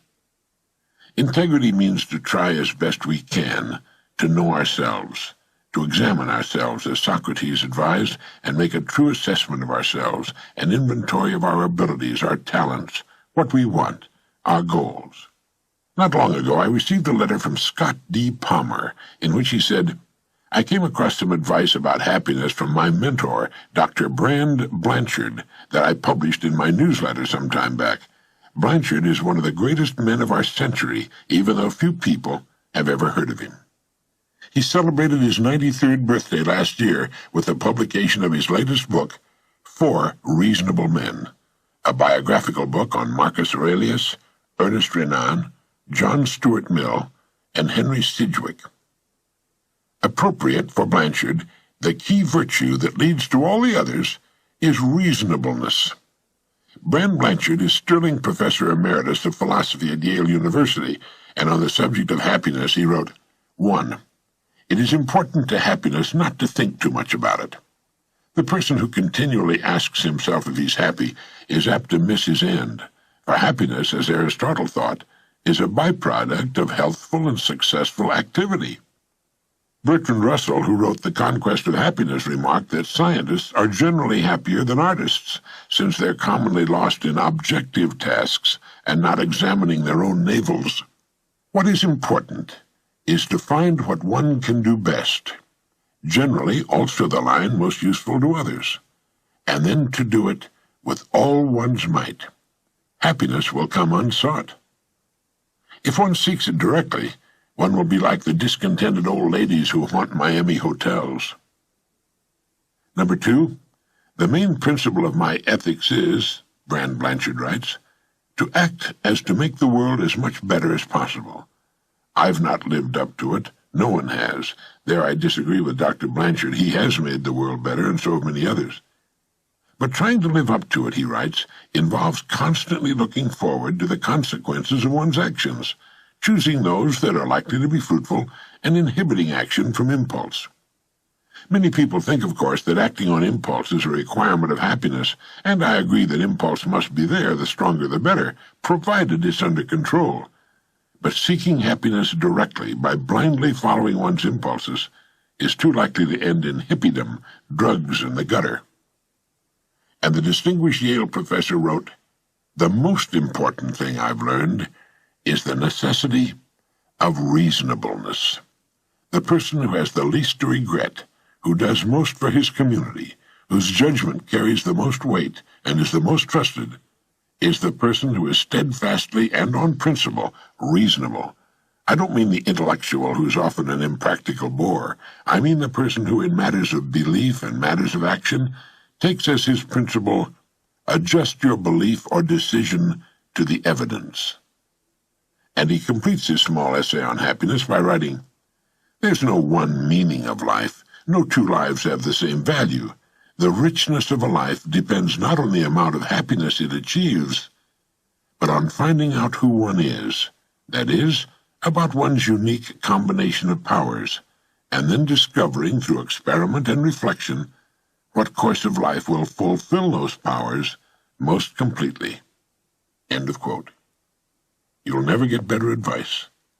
I agree with Scott Palmer that Brand Blanchard, Sterling Professor Emeritus of Philosophy at Yale University, in his 93 years, most of them devoted to study and teaching and observing the human species, knows what he's talking about. And to me, reasonableness is another word for integrity. Integrity to truth, to the evidence, no matter where it leads. And I especially liked his saying, the richness of a life depends not on the amount of happiness it achieves, but on finding out who one is. That is, about one's unique combination of powers, and then discovering through experiment and reflection What course of life will fulfill those powers most completely? What are your powers? There's something, probably several things, that you can do especially well, that you most enjoy doing, and which will automatically provide the greatest service to others. Are you ready to discover through experiment and reflection what course of life will fulfill those powers most completely? Now that's being true to yourself. That's integrity. That's reasonableness. As a radio listener wrote to me one day, there's little we cannot accomplish as persons if we manage the conquest of inner space. Being truthful with ourselves means taking the responsibility of making the best use of what we have. And what do we have? We have our underutilized minds, our abilities, our talents, and time. These are our possessions. This is really an immense amount of wealth that belongs to each of us, and it's the investment of our wealth which will determine our rate of return. Our mind, our abilities, our talents, and time. No one can take those away from us. We take them with us wherever we go, and they represent our true wealth. That's what makes the human being autonomous, although most people don't know it. They remind me of the horse or elephant that meekly does what it's told or directed to do. It's completely unaware of its own strength. It doesn't know how easily it can do what it wants to do, and millions of miraculous human creatures live in tiny prisons of their own fashioning, completely unaware of their powers to be free, to do what they would most love to do, and in so doing, reap a harvest beyond their wildest imaginings. They are slaves to their ignorance, and follow each other around and around like so many processionary caterpillars. How have they invested their wealth, their minds, their abilities, their talents, and time? They're not even aware of it. As with the ownership of wealth of any kind, it's left to us to decide what use we'll make of it. We can squander it until it's gone, spend it in a helter-skelter, hit-or-miss fashion without much purpose or meaning, or we can invest it with intelligence and purpose and receive an abundant return, a return which will more than provide for our families all the years of our lives. The choice is ours, and it's here that integrity comes into the picture, for we're the only ones from whom we can steal time, talent, ability, and the use of our minds. It's making the best use of what we have, what we are, in the time that's been granted us. Sound simple? Well, truth is always simple and uncomplicated. As soon as we properly invest our true wealth, we place ourselves above competition. We're no longer competing, we're creating. We're understanding something that the great majority of people have never known. Here is the foundation upon which every great career has been built, in every field. So invest in that yellow legal pad and a few ballpoint pens, and in your own best quiet time, start making notes. Here are some givens in the success department. Success has nothing at all to do with the size of the brain. The largest brain on record was the brain of an idiot. The smallest, the brain of Anatole France, who won the Nobel Prize in Literature in 1921. Some of the world's greatest people in every field are or were short, bald, and fat, some tall and skinny, some were brilliantly educated, some had little or no schooling. The person destined for greatness is the person who decides for himself to follow his or her strongest suit. But truly successful people all have one thing in common. They all follow, consciously or unconsciously, the law of cause and effect. They're true to themselves. Although most people will give lip service to the idea of integrity, they're really not at all sure about it. With a great majority, it's often a matter of expediency. If it's expedient to be honest, fine, they're honest. If it's more expedient to realize a quick profit in some way by not disclosing the whole truth, or by shading it a bit, well, let's shade it a bit. They tend to live on the basis of short-term or even instant gratification. They don't see succeeding as a long-range program.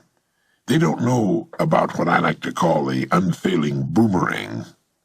Every time a person does something dishonest, whether it's small or large, whether it's stealing a pair of pliers from the plant or embezzling $10,000, he's throwing the boomerang.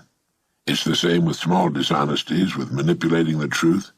How far the boomerang will travel, no one can tell, or how great or small a circle it will traverse, only time will tell.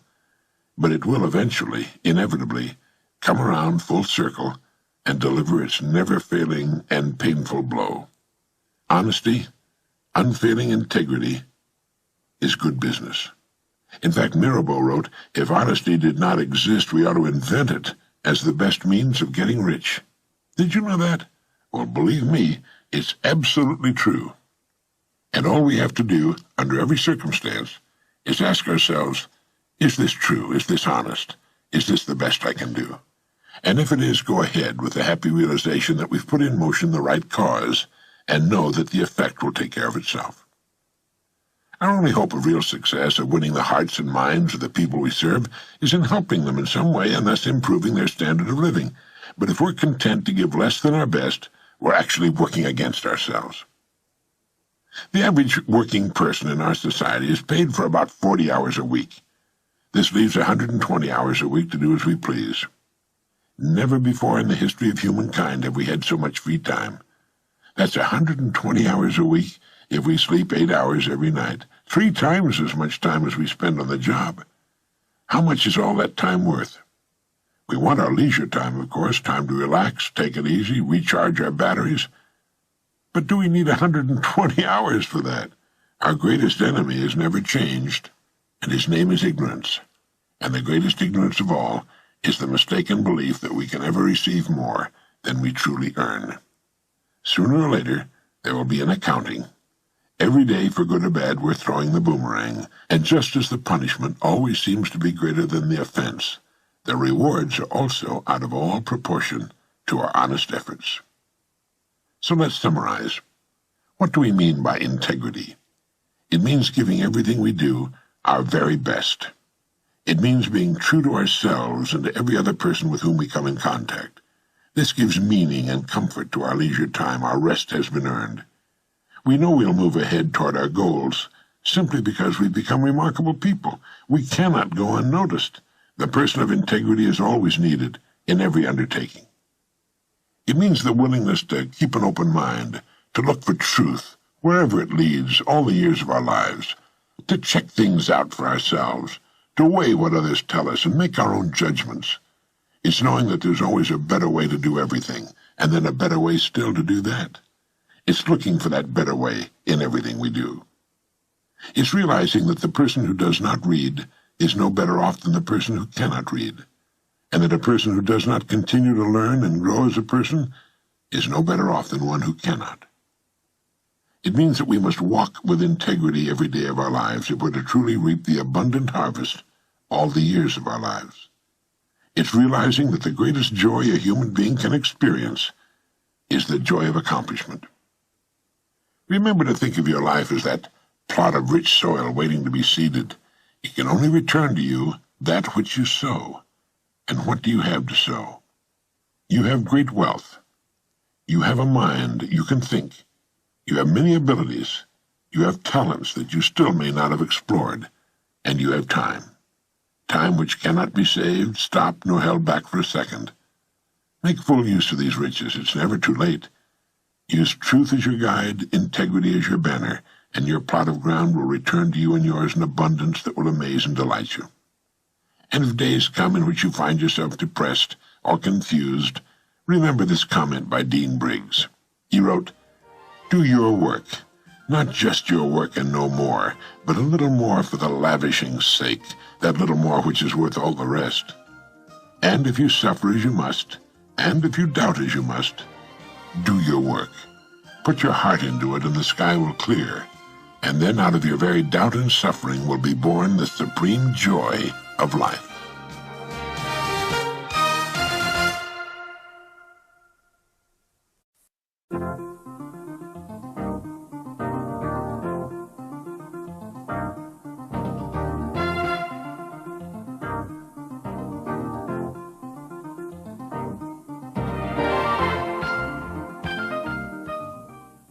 All kinds of studies have been made with regard to factors which motivate people to live as they do. We've already covered enough ground in this program to establish the fact that people are responsible for their personal lives, barring some act of God or government, catastrophe or war that might intervene to change things, permanently or temporarily. For example, a lot of my friends, many of them very good friends of mine, were killed during World War II when they were in their 20s and 30s. The lives of others have been unalterably modified by injury or serious illness. But for most of us, we have our health, which is the natural inclination of all nature, and we have our lives to live. Sometimes, believe it or not, that's a personal handicap. It often takes the physically handicapped to demonstrate for us the unlimited possibilities that exist as an option for those willing to set goals and stay with them until they're achieved, while the healthy among us often take the path of least resistance. I think it was Bill Veeck when he had the Chicago White Sox who said, "I don't want the natural athlete. I want a guy who'll go after the hard ones." It's the people in this world willing to go after the hard ones who achieve greatness. They're motivated. There's that word again. They're motivated to give the last ounce of themselves in the achievement of their goals. Now let's look at some facts of life. Only about 5% of the people achieve unusual success during their lives. These are the people who earn larger incomes, live in better neighborhoods, in better, larger homes, have better education, more of the good things of life, and make a correspondingly larger contribution to their communities. They tend to speak better English and send their kids to better schools. There are always exceptions to any rule, and there are many exceptions to this 5% group. I know a man who's head of one of the largest, best-known companies in the United States who can hardly put 10 words together in their proper order. If murdering the English language were a misdemeanor, he'd be on death row. Yet he has mansions, yachts, private jets, the works. Why, with no more than perhaps a 6th-grade education and the apparent determination to assiduously avoid any improvement to it, has this man and his family enjoyed such spectacular financial success? Answer: he knows how to serve the people. His organization serves millions of people every day of the week. He's worked hard all of his life to build the great organization he heads, and he's done a fine job of it. So he can buy $3 million yachts and pay cash for them. And when he wants to go someplace in a hurry, there's his Gulfstream 3 warmed up and ready for him when his chauffeur takes him to the airport. But most people in that top 5% fit the earlier description. Many of them are not rich by the standards of our mega-millionaire friend, but they're in the top 5% of American incomes. They're set for life, and they, as a group, tend to enjoy themselves very much. They play a better game of golf or tennis than most of the country's hackers, and they love their lifestyles. Now, a child is born in the United States. The odds, because of the statistics we've been talking about, are 95 to 5 that he will not be born into this top 5%. Like most children, he'll soon take his environment for granted. Let's assume he's a boy, although it works the same way for a girl. It will save my having to say he or she all the way through this interesting example. He grows up accepting his environment, his world, and his world is his environment as it is. Without giving it a single thought, his environment becomes a natural part of him.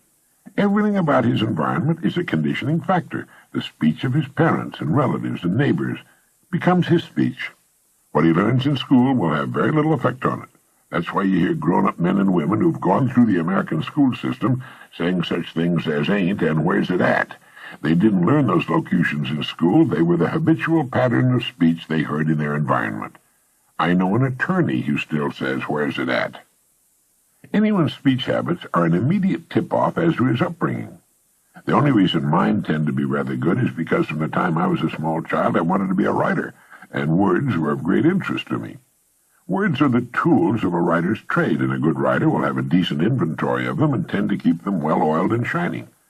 I was the only person in our family so affected. The rest had other interests, education not being one of them. If the statistics were reversed, it would be wonderful. If 95% of the people were successful to the degree the 5% are, the odds of a child being raised by the right group would be reversed. But that's not the case. So our typical young man or young woman grows up to mirror his or her environment. He thinks as they think. He takes that life for granted. All the people he loves are in that group. It's his group, too. And if he doesn't come across some unusual motivation along the way, he'll become an indistinguishable part of it. He does that because it's the perfectly natural thing to do. Their goals, or the lack of them, become his goals.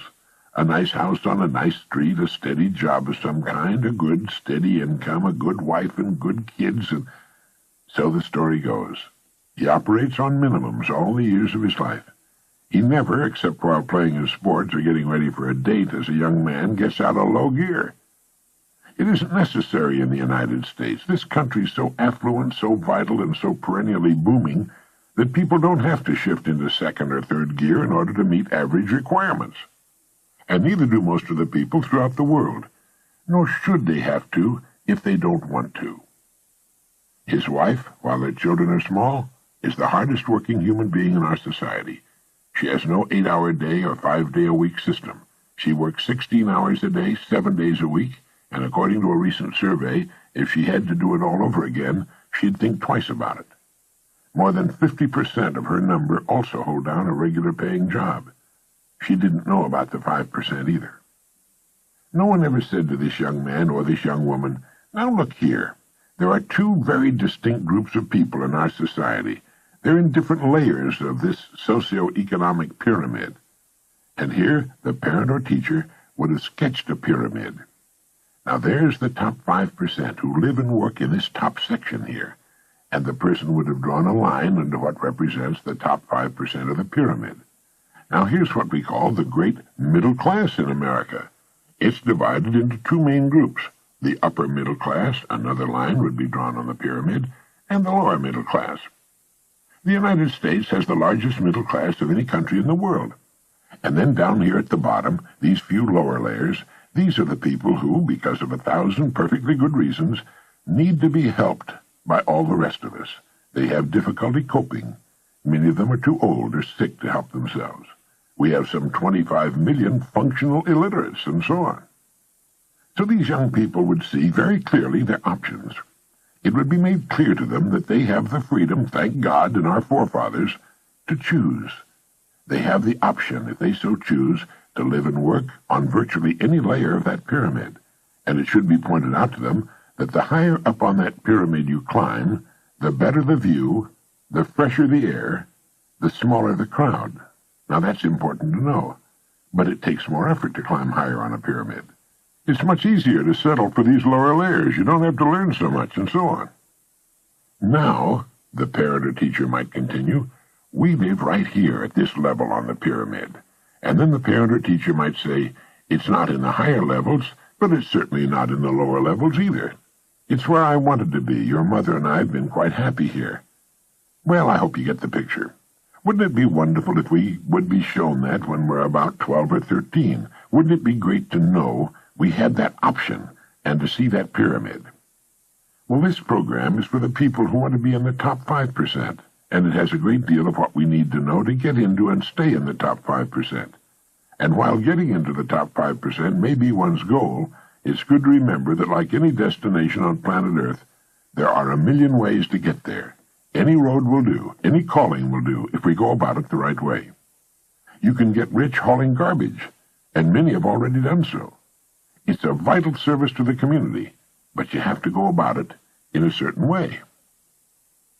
This young man, and now that we've brought his wife into the picture, this fine young woman, because of their past environment, their conditioning, come under the statistics of average Americans, because they live their lives in an average way. But of course they're not really average people. With the right motivation, they could become very uncommon people and do very uncommon things. They could render much greater service to their community and reap a much more abundant harvest as a result, if they knew what we're talking about in this program. Now, what are the odds that they will ever come across Dr. Brand Blanchard's advice about happiness? Do they know what happiness is and where it comes from? Has either of them ever truly explored his and her potential strong point?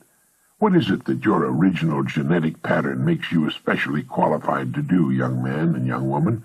What do you most want to do? What brings you the greatest joy? Do you know your rewards all the years of your life will be determined by the extent of your contribution, your service to others? Do you know why some people are paid $20,000 a week, while others are paid the minimum wage? Bill Cosby earned $12 million in 1986. Do you know why? It's because of the people he serves. There's an investment banker in Los Angeles who earns about $40 million a year.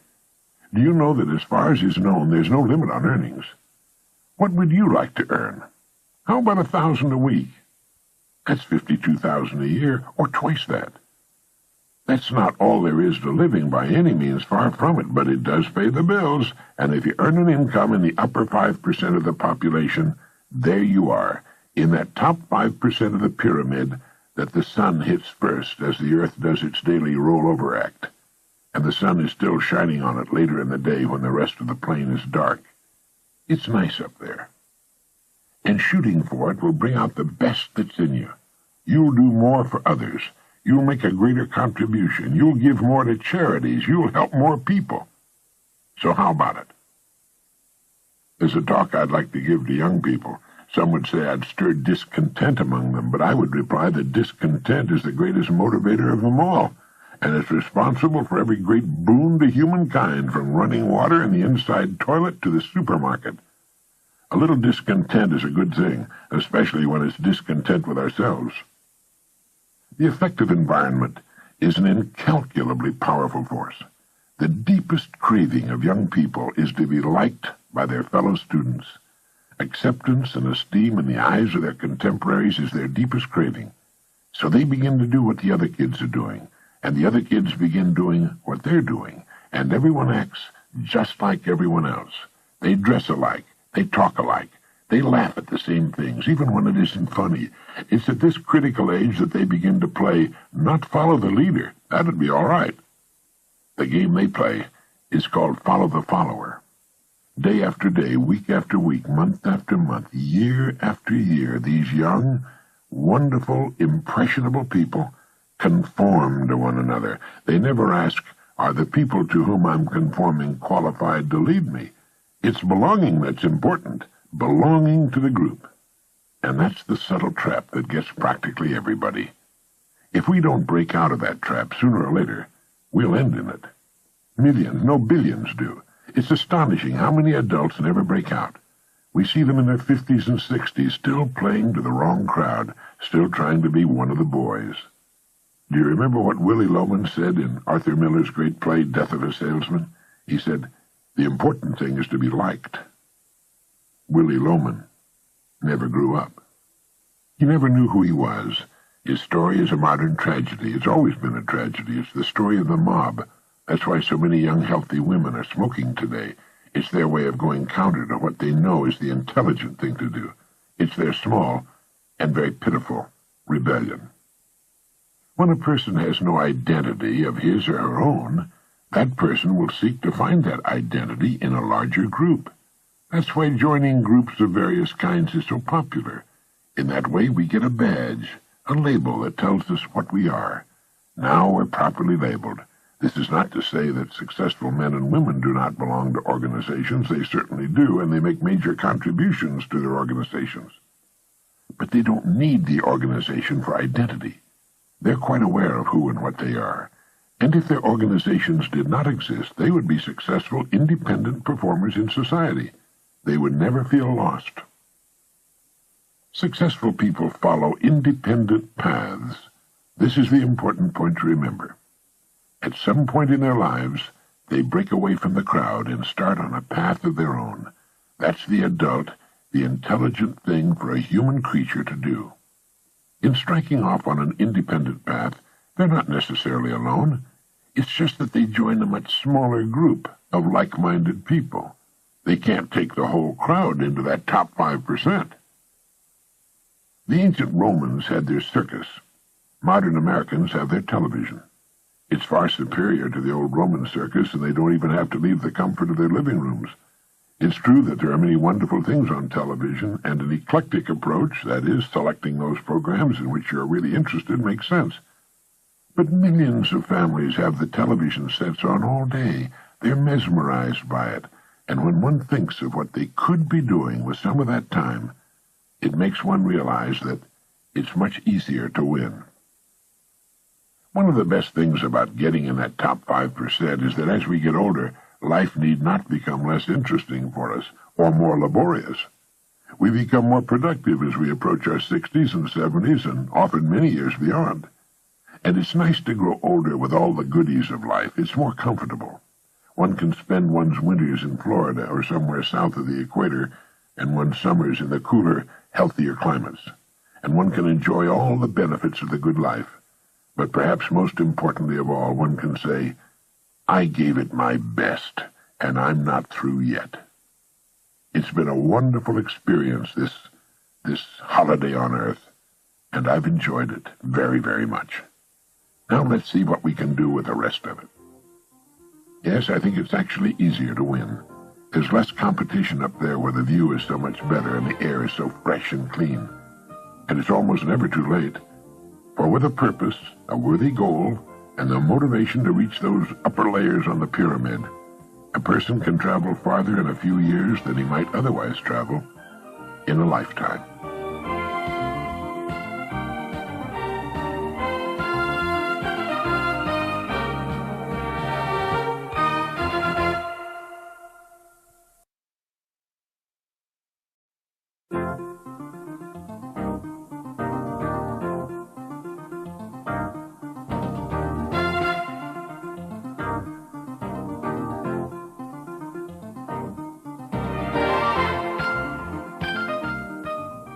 Like most writers, when I see something I wrote 10 years ago, I invariably see ways it could have been improved. I didn't see those possibilities 10 years ago, but it's easier to see them today. It means I've grown as a writer, that I'm better, that I'm a more effective writer today than I was 10 years ago. I'm worth more today, and if I continue as I have been doing, I'll be much better and worth a lot more 10 years from now. Before the atomic age, chemistry professors used to say that a person's worth, from a strictly chemical standpoint, was about $32 on the going market. In recent years, this view has undergone a startling change. Scientists now calculate that if the electronic energy in the hydrogen atoms of your body could be utilized, you could supply all the electrical needs of a large, highly industrialized country for nearly a week. A DuPont scientist said that the atoms of your body contain a potential energy of more than 11 million kilowatt-hours per pound. The average person, by this estimate, is worth about $85 billion. Moreover, the electrons in the atoms of your body are not just particles of matter, they're waves of living energy, and these waves ripple out and spread themselves in patterns of light, and as they move, they sing. If you had the proper hearing aid, you could hear a great flow merging with the waves of neighboring atoms, and they not only sing, they shine. If you stand in front of an infrared television camera in a completely dark room, the screen will show you from top to toe as a glistening, radiating, gleaming form. In short, you're a whole lot more than meets the casual eye. Add to all this the fact that to try to reproduce your mind mechanically would cost many billions of dollars, and you begin to see yourself for what you really are, an amazing, infinitely valuable creature. And not only are you immensely valuable as a human being, you're unlike any other human being who ever lived or ever will live. You are unique. Now, what are you selling all this for? All human beings are priceless, but the payments, tangible and intangible, they receive from life vary greatly. The purpose of this message is to help you decide just what you're worth as a human being, right now on the market in today's society, and what you intend to be worth, say, 5 years from now. In the last analysis, every person is, in reality, in business for himself or herself, in that they're building their own lives, regardless of who happens to write their paycheck. So for the purpose of this particular message, I'd like you to think of yourself as a business, let's say a corporation. You hold the office of president of this corporation, and that you're responsible for its success or failure. You and the members of your family are stockholders in your corporation, and it's your responsibility to see that the value of the stock increases in the years ahead. Your family has evidenced faith in you, and it's your responsibility to prove their faith is justified. This is the job of any employed family member. Now, while the operations of a corporation are multitudinous and complex, they can be reduced to 4 basic functions. Number 1, finance. 2, production. 3, sales. 4, research. Without proper financing, there'd be no production. Without production, the company would have nothing to sell. Without sales, it would have to completely stop production. Without research, it could not hope to keep abreast or ahead of our rapidly changing times. Now, slight any one of these 4 vital functions, and you have a deformed, a crippled company, and if you slight it long enough, you'll commit corporate suicide. unless you want to cop out for that average business. We discussed finance, the money part of the whole thing, on another cassette. For now, let's concentrate on research, production, and sales. They are the head, hands, and legs of a company. We could say that the head handles research, the hands take care of production, and the legs handle sales. Cut off any one of these parts and you're left with a shocked, staggering organization. How many once large companies and trade names can you think of which became giants and then disappeared entirely from the economic scene? Names which once were world leaders in their fields and are now only memories. They failed to keep in balance these four crucial functions. What about research for your personal corporation? Research can be said to exist in two areas, present and future. That is, the research of a company should be devoted to ways and means of improving its present products or services, present production, and present sales. Future research is concerned with ways and means of developing new products and services, new methods of production, and new methods of marketing. But while this research is going on, present production must continue at as high a level as sales warrant. In short, your corporation has two factors to consider, the present and the future. How successful we are in meeting these challenges will determine our present profits and our future growth. Now, why are all companies concerned with growth, even when they seem to be doing well today? It's because of a law which operates with companies just as it does with human beings. Nothing in the world stands still. Nothing in the entire universe stands still. A law of physics goes, a body in motion tends to remain in motion until acted upon by an outside force. A company which is growing has a tendency to continue to grow. In other words, it's doing things right.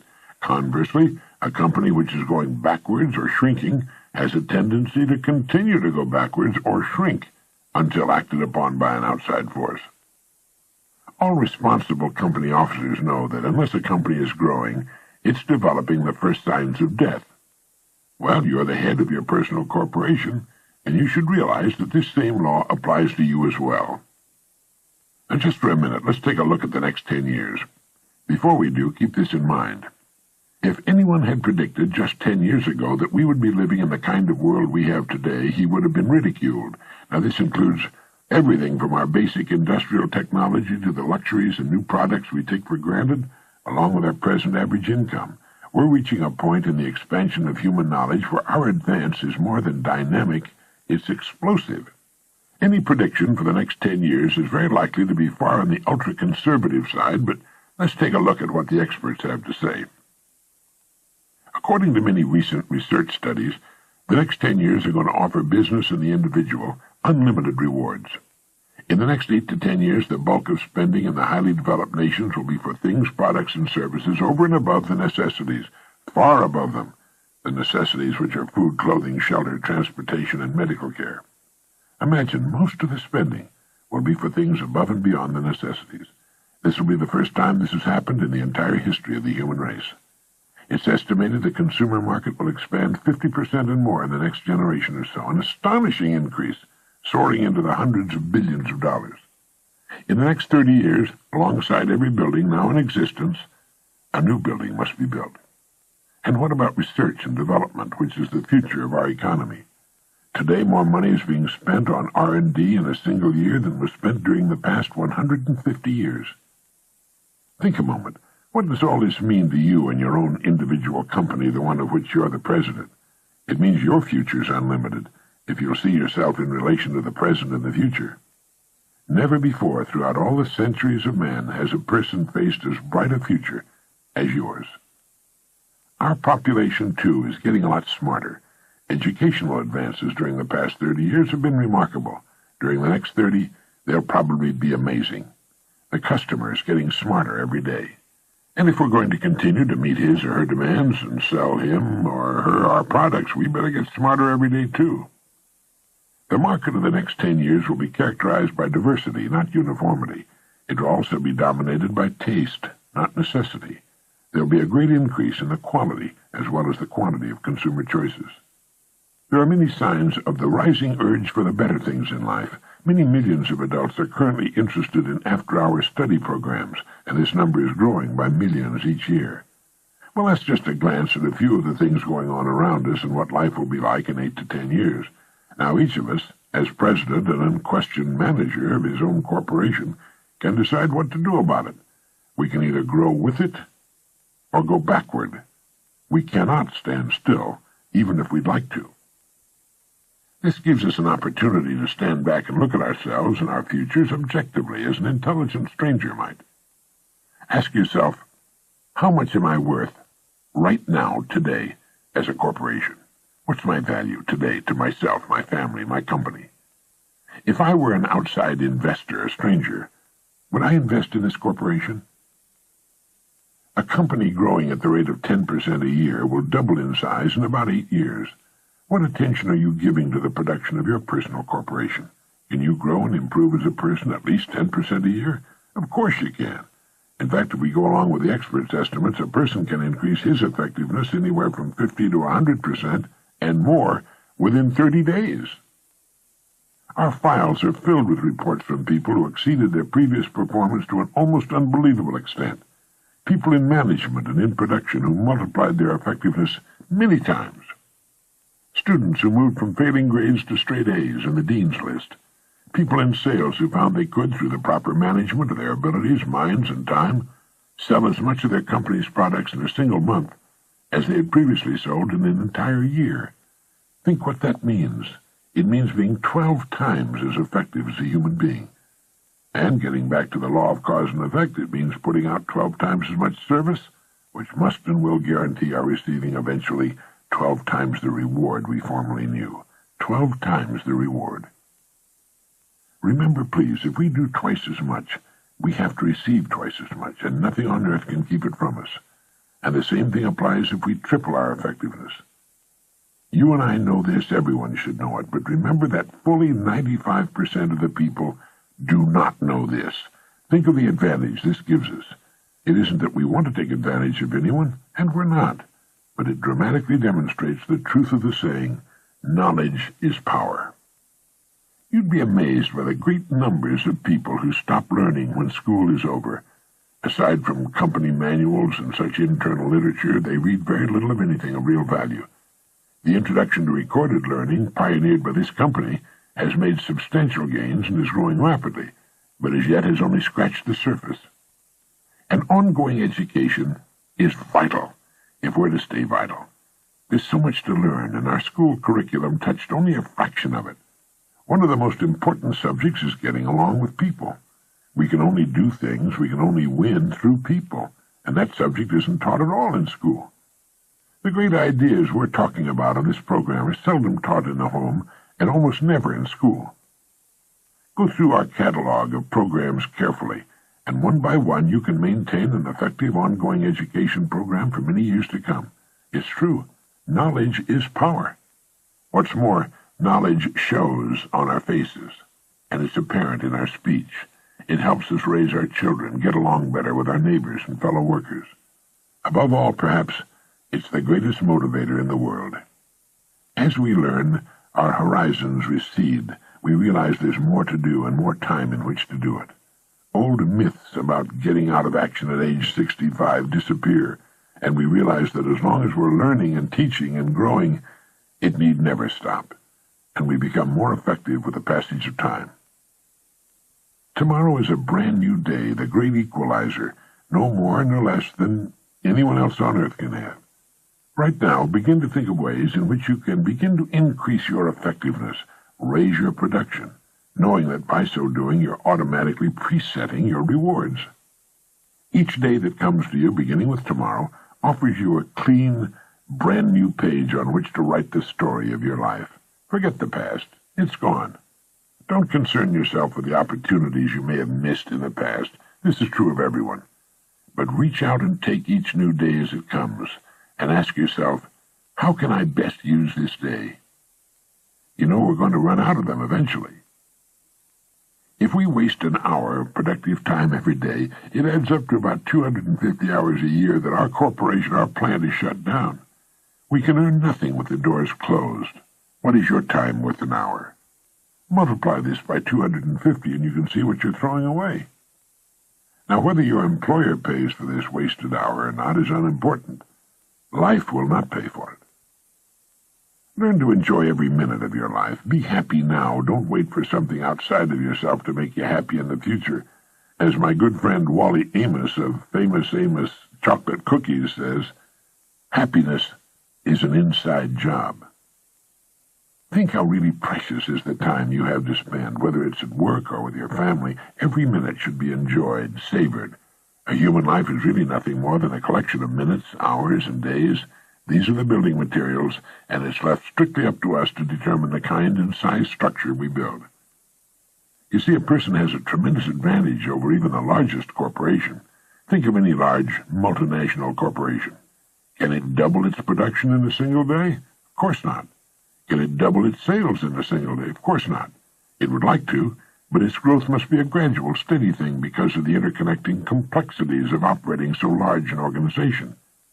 Yet a person can double, triple, quadruple his effectiveness in a month or less. It's like comparing the movement of a single scout to the movement of a great army. How have you been handling the 4 vital functions of your business? Finance, production, sales, research. How much time and effort are you giving to finance, to research, to the study of your work, your career? Can this be improved? What about production? Is there a way in which you can vastly improve the way in which you conduct your work? And sales, how can that be improved? Sales is more than selling a product or service. It's the way in which we sell ourselves to everyone with whom we come in contact. It's the way we get along with our associates, our spouses, our kids, our neighbors. And if our business happens to be selling, how can we see more people every day or improve the effectiveness of every part of our contact? 1 extra call a day comes to 250 calls a year. How many additional sales could we make with 250 additional contacts? In 5 years, that comes to 1,250 calls we would not otherwise have made. It's the difference between being average or above average. It's the difference between good and great. Taking this new active approach to life brings peace to our minds, absolute security to our future, great new stature as human beings. In this way, we can work toward reaching full maturity. With this attitude toward life, we need never for a moment concern ourselves with its outcome. It will begin to become successful tomorrow, and it will pour abundance upon us for the rest of our years.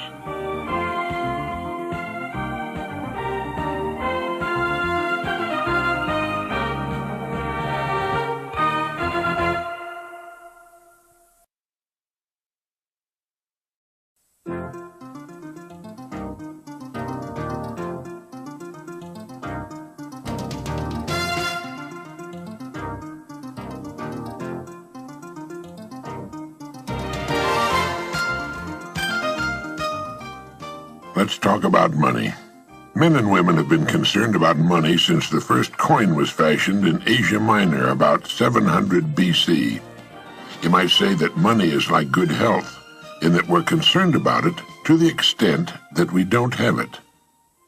The purpose of this message is to get down to the basics, to clear the air surrounding the entire subject of money. And to do this, I'm going to have to get absolutely elementary. And while you may already know most of the things I'm going to say, I think it's important that we remind ourselves just exactly what money is, how much of it is enough, and how to earn the amount of money you need to live the way you want to live, now and in the important future years. To begin, let's get rid of the old myth, once and for all, that money is bad or unimportant. It is not bad, and it is important. It's vitally important. It's just as important as the food and clothes it buys, the shelter it affords, the education it provides, and the doctor's bills it pays. Money is important to any person living in a civilized society. To argue and split hairs to the effect that it's not as important as other things is absurd. Nothing will take the place of money in the area in which money works, and that's all there is to it. What is money? Money is the harvest of our production. Money is what we receive for our production and service as persons, and which we can then use to obtain the production and services of others. We can quite often accurately gauge the extent of our production and service by simply counting the amount of money we receive for it. You'll hear people say, money won't bring happiness. The earning and possession of money has brought a lot more happiness than has poverty. Money is a warm home and healthy children. It's birthday presents and a college education. It's a trip abroad and the means to help older people and the less fortunate. We're not saying that piling up a lot of wealth is important. What we're saying is that money is important because it's the only reward which is completely negotiable and can be used by everyone. Look at it this way. A diamond is more valuable than a lump of coal, yet that's exactly what a diamond was at one time. And just as a lump of coal can be transformed into one of the world's most valuable gems, a human being can vastly increase his or her own value to the world. Try to remember this formula. The amount of money we receive will always be in direct ratio to the demand for what we do, our ability to do it, and the difficulty of replacing us. A highly skilled human being is worth more money in our economy than a person who is not highly skilled and who can be easily replaced. Now, this is not to say that one person is any better than any other person or more important. Remember that in this message we're only talking about money, nothing else. A janitor is just as important as a human being as a brain surgeon, but the amount of money they'll earn will be proportional to the demand for what they do, their ability to do what they do, and the difficulty of replacing them. A person can be trained to clean and maintain a building in a few weeks, and replacing the person is not difficult. A brain surgeon spent many years learning his profession, often at great personal sacrifice and at extremely high cost, and he cannot be easily replaced. As a result, the surgeon might earn as much money in an hour as a janitor might earn in a year. Now, these are extreme cases used to show the relation of income to demand, skill, and supply, and this is as it should be. This is why there are few limitations on a person within his or her company and industry. Their incomes will be in exact proportion to the demand for what they do, their ability to do what they do, and the difficulty of replacing them. That's why the whole idea of trying to get something for nothing is ridiculous and won't work. A top jockey will earn a great deal of money every year, which will represent about 10% of the winnings of the horses he rides. You might say riding a horse serves no useful purpose, but the demand is there, useful or not. It's the same with a star in show business. His or her income will very accurately reflect the demand for what he or she does. Now that's why preparation for life is so important. Luck has been defined, as we've mentioned, as what happens when preparedness meets opportunity. A great opportunity will only make the unprepared, the unqualified, appear ridiculous. For every one of us, opportunities are all around us. Our ability to see them will depend in large part on how well we've prepared ourselves. Now, how do you stack up in this regard? While this may sound elementary, you'd be amazed at the number of people who want more money but don't want to take the time and trouble to qualify for it. And until they qualify it, there's no way on earth for them to earn it. It's like the person who wants a good-looking figure but doesn't want to change eating habits. To 9/10 of the world's population, the average North American is already rich. There's a greater difference between the standard of living of most of the world's population and our average worker than there is between the standard enjoyed by our average worker and the richest person in our society. Our working people have just about everything the wealthiest have, only smaller. They have a home, car, often two of them, radio, TV, savings account, debts. They're just smaller.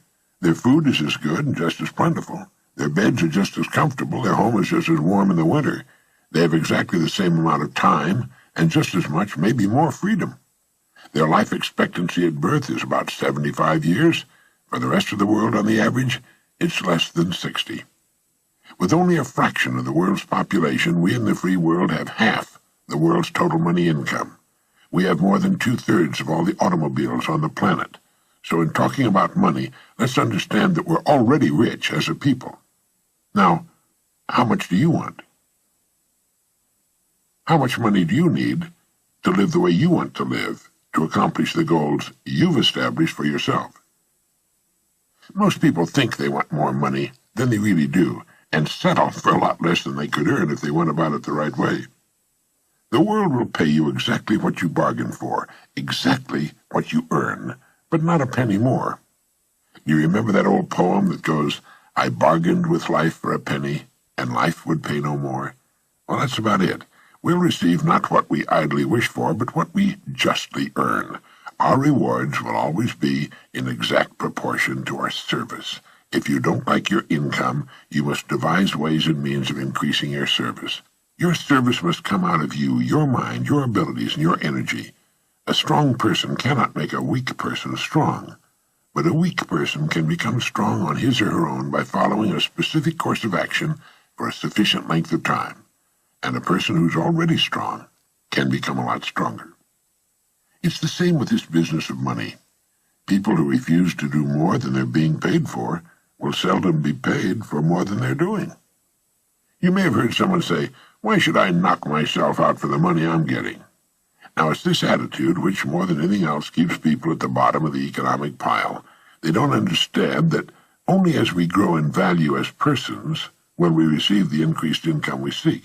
If we try to stand still in our work, and millions do, we'll never know the rewards nor the joy of accomplishment and the personal satisfaction and peace of mind which come only to the person of unusual achievement. There are two distinct steps we must take. First, we must decide how much money we really want, the exact amount. Once this decision is made, the second step is to forget the money and concentrate on improving what we now do, until we've grown to the size that will fit and naturally earn the income we seek. Once we're fully qualified for the amount of money we decide to earn, we'll soon find ourselves earning it. And we'll also discover that with our new powers and abilities, it's not more difficult, perhaps even less difficult, than what we're now doing for the money we're now earning.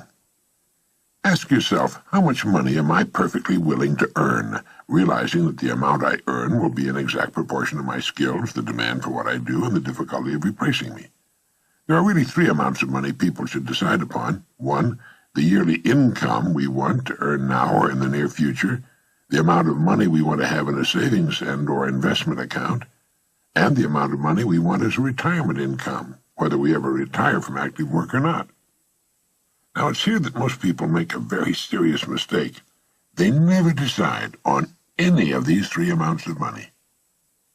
If you will decide on these three amounts, and if you'll write them on a card to carry with you or put somewhere where you can review it from time to time, you'll automatically have placed yourself in that top 5% we were talking about. You'll have a plan for your future, a blueprint for future financial accomplishment. You'll know where you're going, and if you're serious about it, you'll most certainly get there.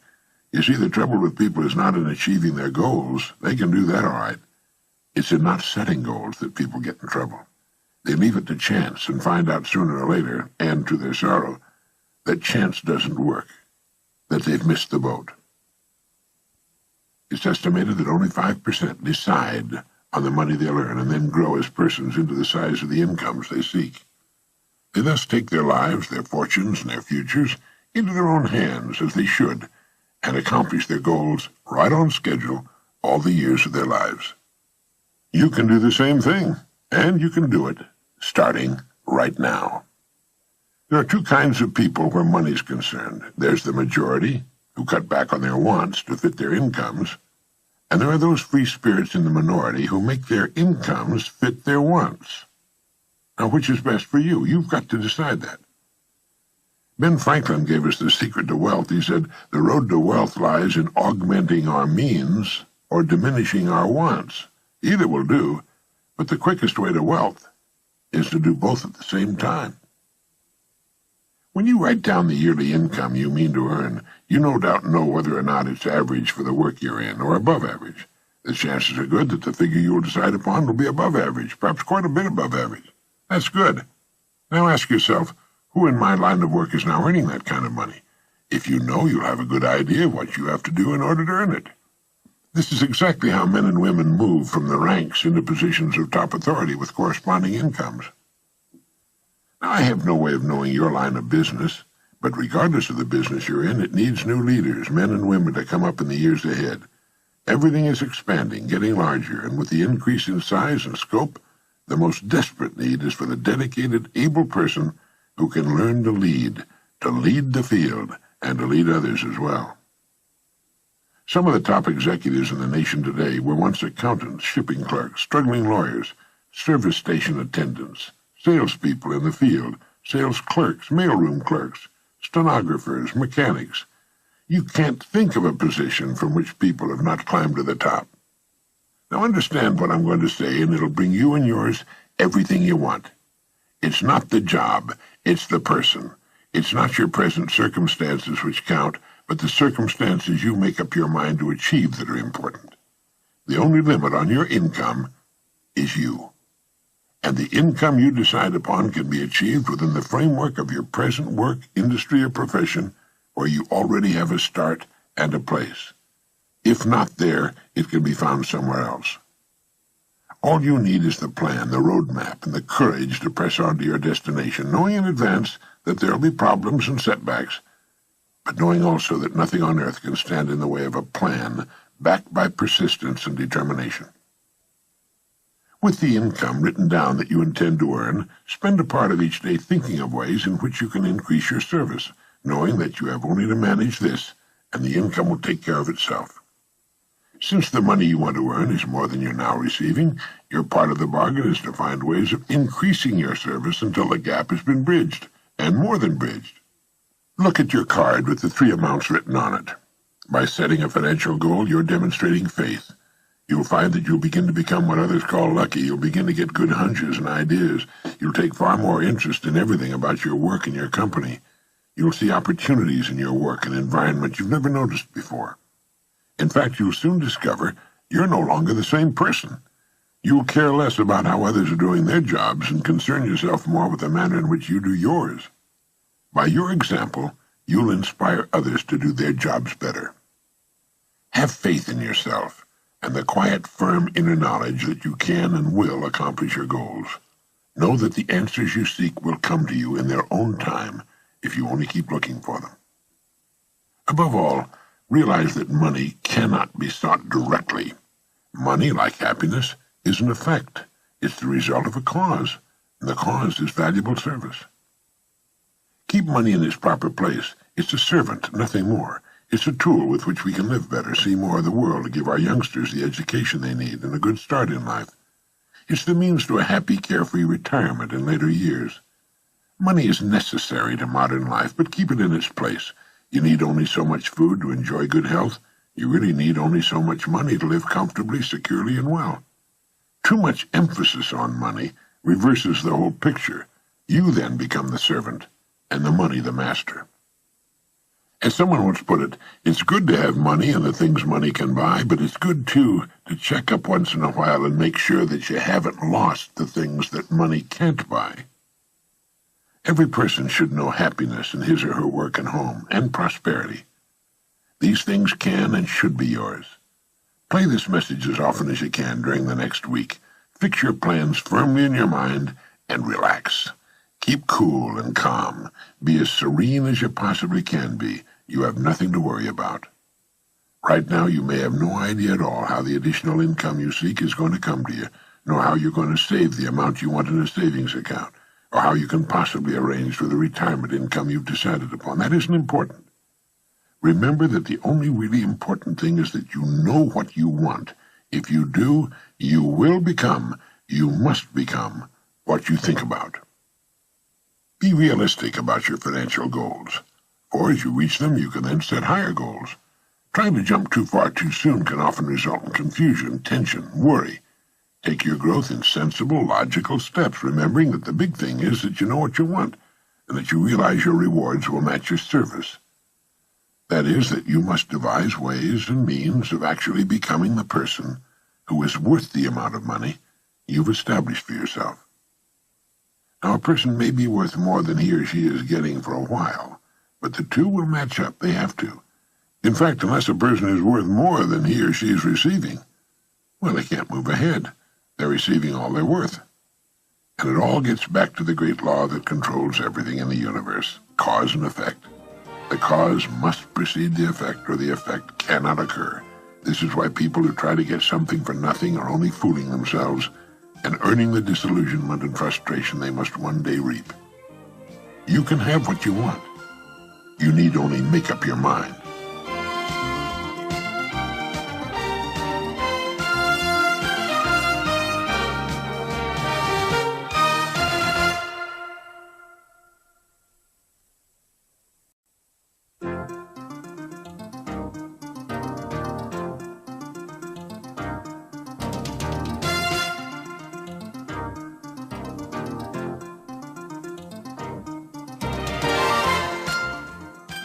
I'm sure you'll agree we acquire the skills of living successfully through knowledge. Knowledge, properly applied, is power, and knowledge is available to everybody. The degree of a person's ignorance will determine his or her place in the world. Everyone is born ignorant and must for a time live in ignorance. But remember this, anyone who remains ignorant has only himself or herself to blame. An illiterate person in our society is in the lowest level of our social heap, and from that starting point, think once again of society as that pyramid with a broad base gradually rising to a high point. We know that the great majority of people are to be found in the bottom large layers of this pyramid. The higher you go, the smaller the layers. At the very peak of the pyramid, you'll find the world's most brilliant people.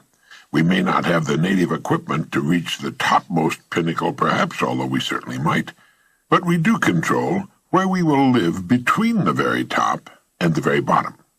We can most assuredly get into the top 5%, let's say the top 5 layers of the pyramid, and from here we can live well and successfully all the days of our lives.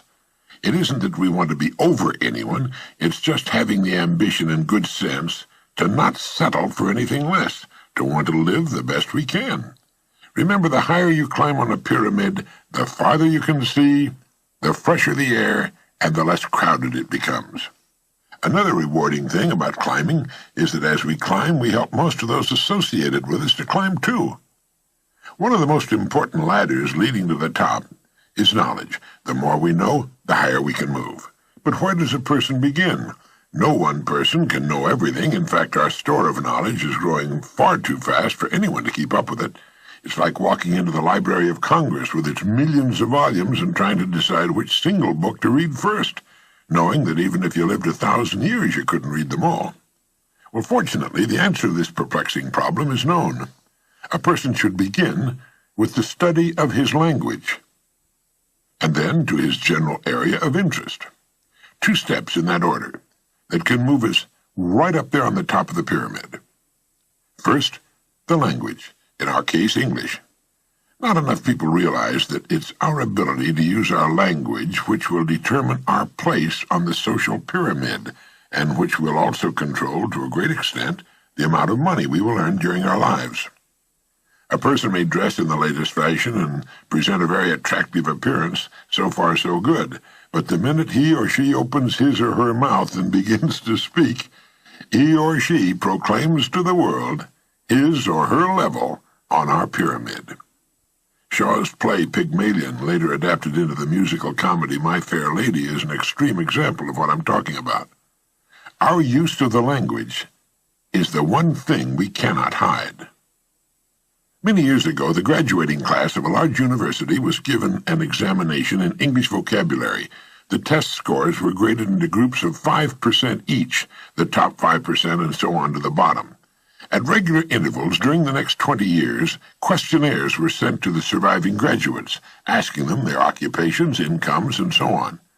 Without a single exception, those who scored highest on the vocabulary test were in the top income group, while those who scored lowest were in the lowest income group.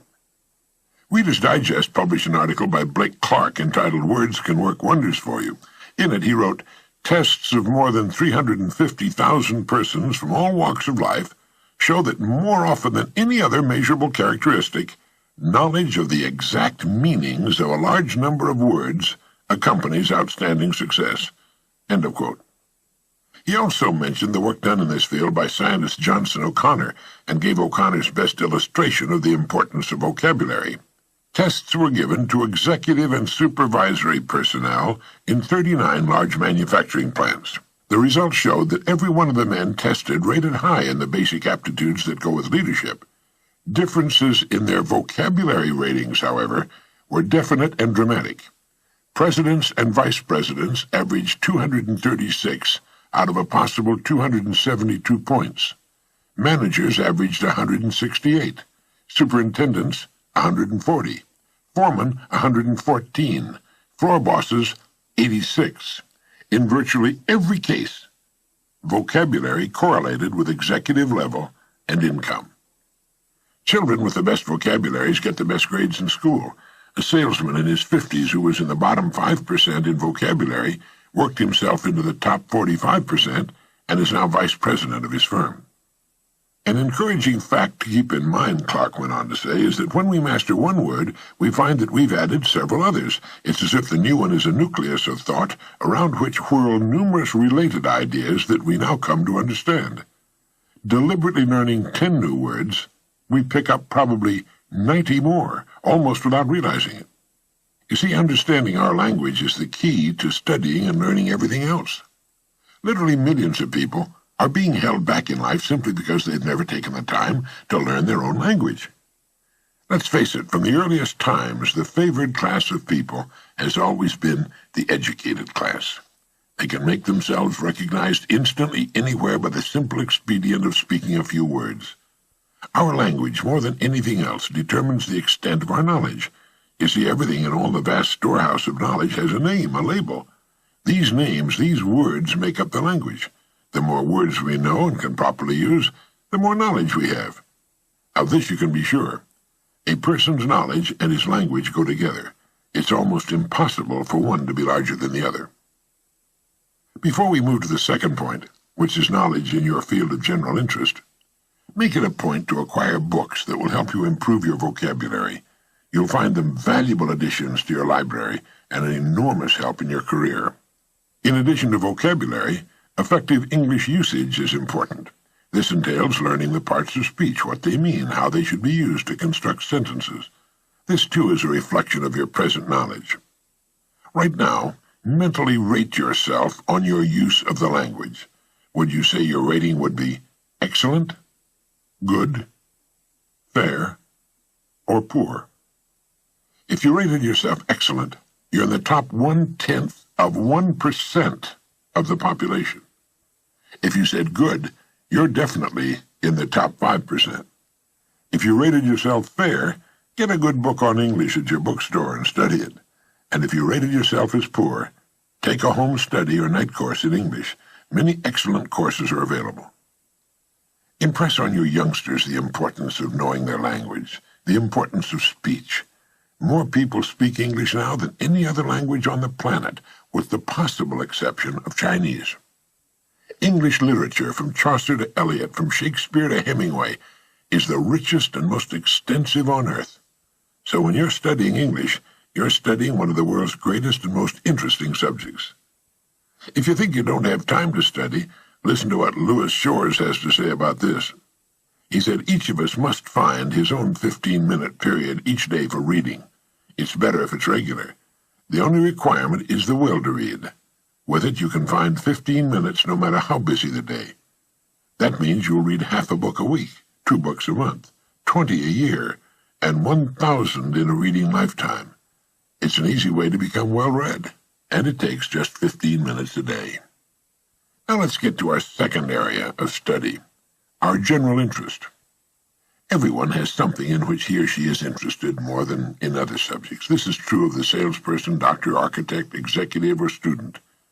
Reading in this area is for profit, and we should read for pleasure as well. Once we have a regular program going along to improve our knowledge of our language, we should begin a systematic study of the field which interests us most and which will help us reach our goal just that much sooner. I received a letter from one of my radio listeners, a woman, saying it was her ambition to write poetry. There was a telephone number on her letter, so I called her. I asked her how long she'd been studying poetry and what kind of a collection of published poetry she had. She told me she didn't have a single book on poetry and had never read it as a study. I mention this because it's so often the case. People will say they want to do a particular thing, but a bit of questioning quickly reveals that it's a whim, not a real and important goal. If we're interested in boating, we subscribe to boating magazines and usually have a collection of books on boating, Stories of the Sea, a collection of the works of Conrad, and we usually know, down to the bilge pumps and mooring lines, exactly the kind of boat we want. I know because I have such a collection. I also have a wonderful collection of books on English, including poetry, great fiction, the great books, several excellent dictionaries, and a number of books on writing and style and mistakes to avoid. Our company has published on tape cassette one of the finest programs on vocabulary building ever put together, and you can listen to it and repeat the words as you drive your car. Other motorists might think you're a bit batty, but you'll be learning in the best way possible by listening and repeating a fine vocabulary of the English language. Most languages can number their words under 200,000.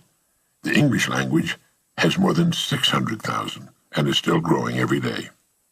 None of us can learn them all, although professors of English come very close.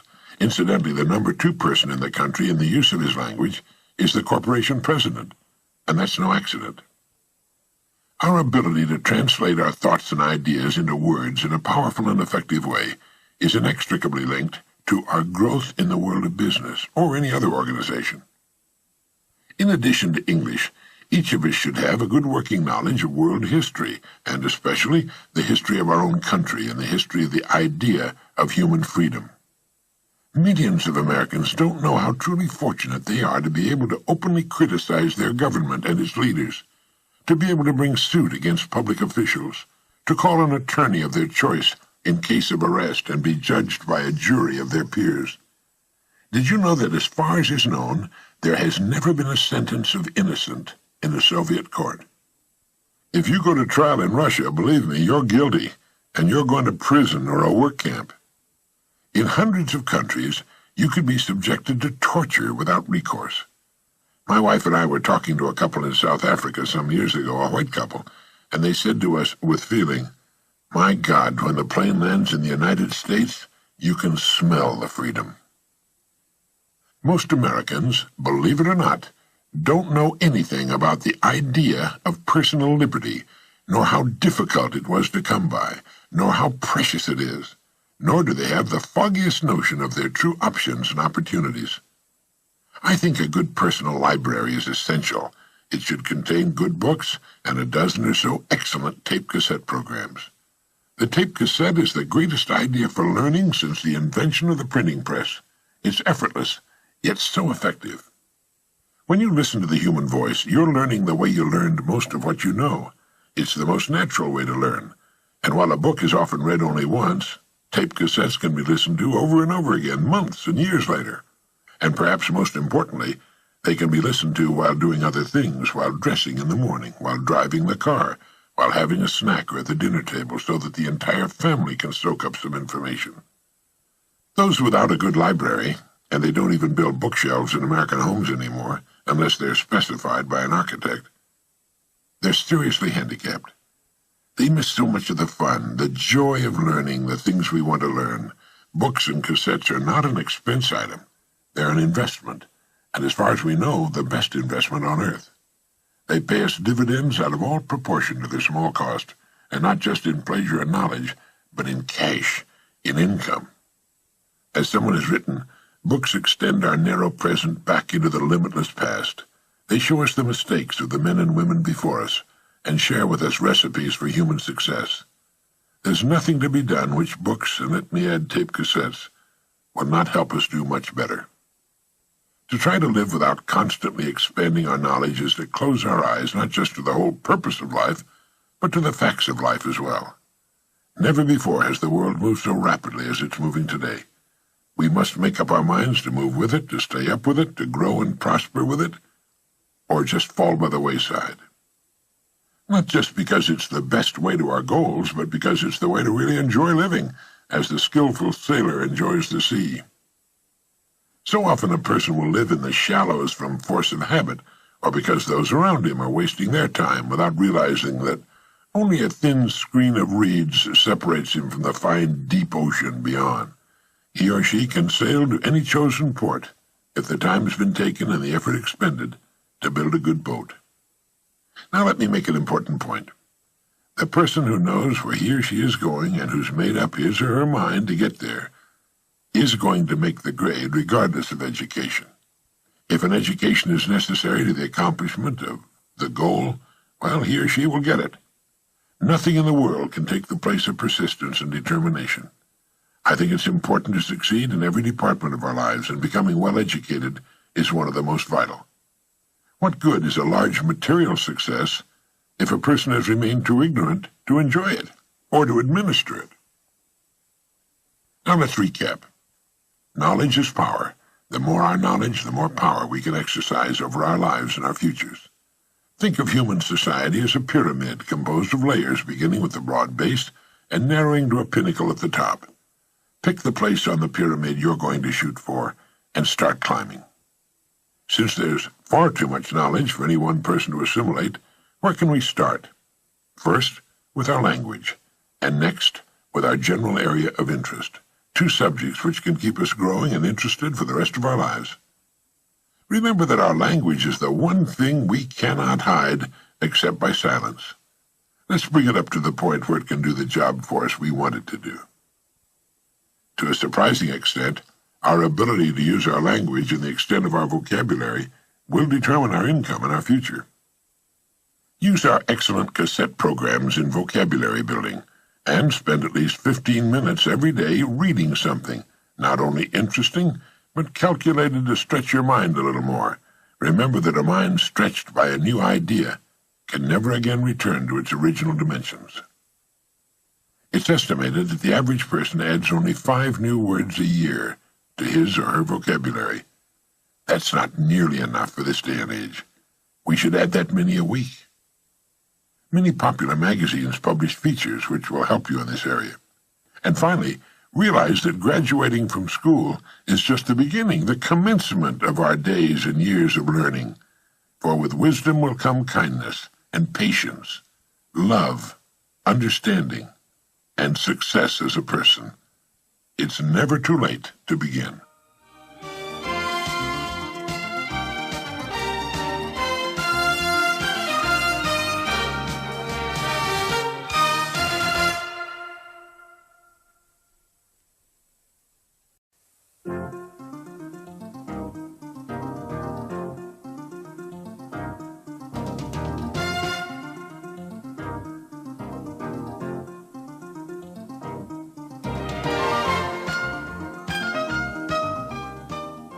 We've talked about the definition of success as the progressive realization of a worthy goal.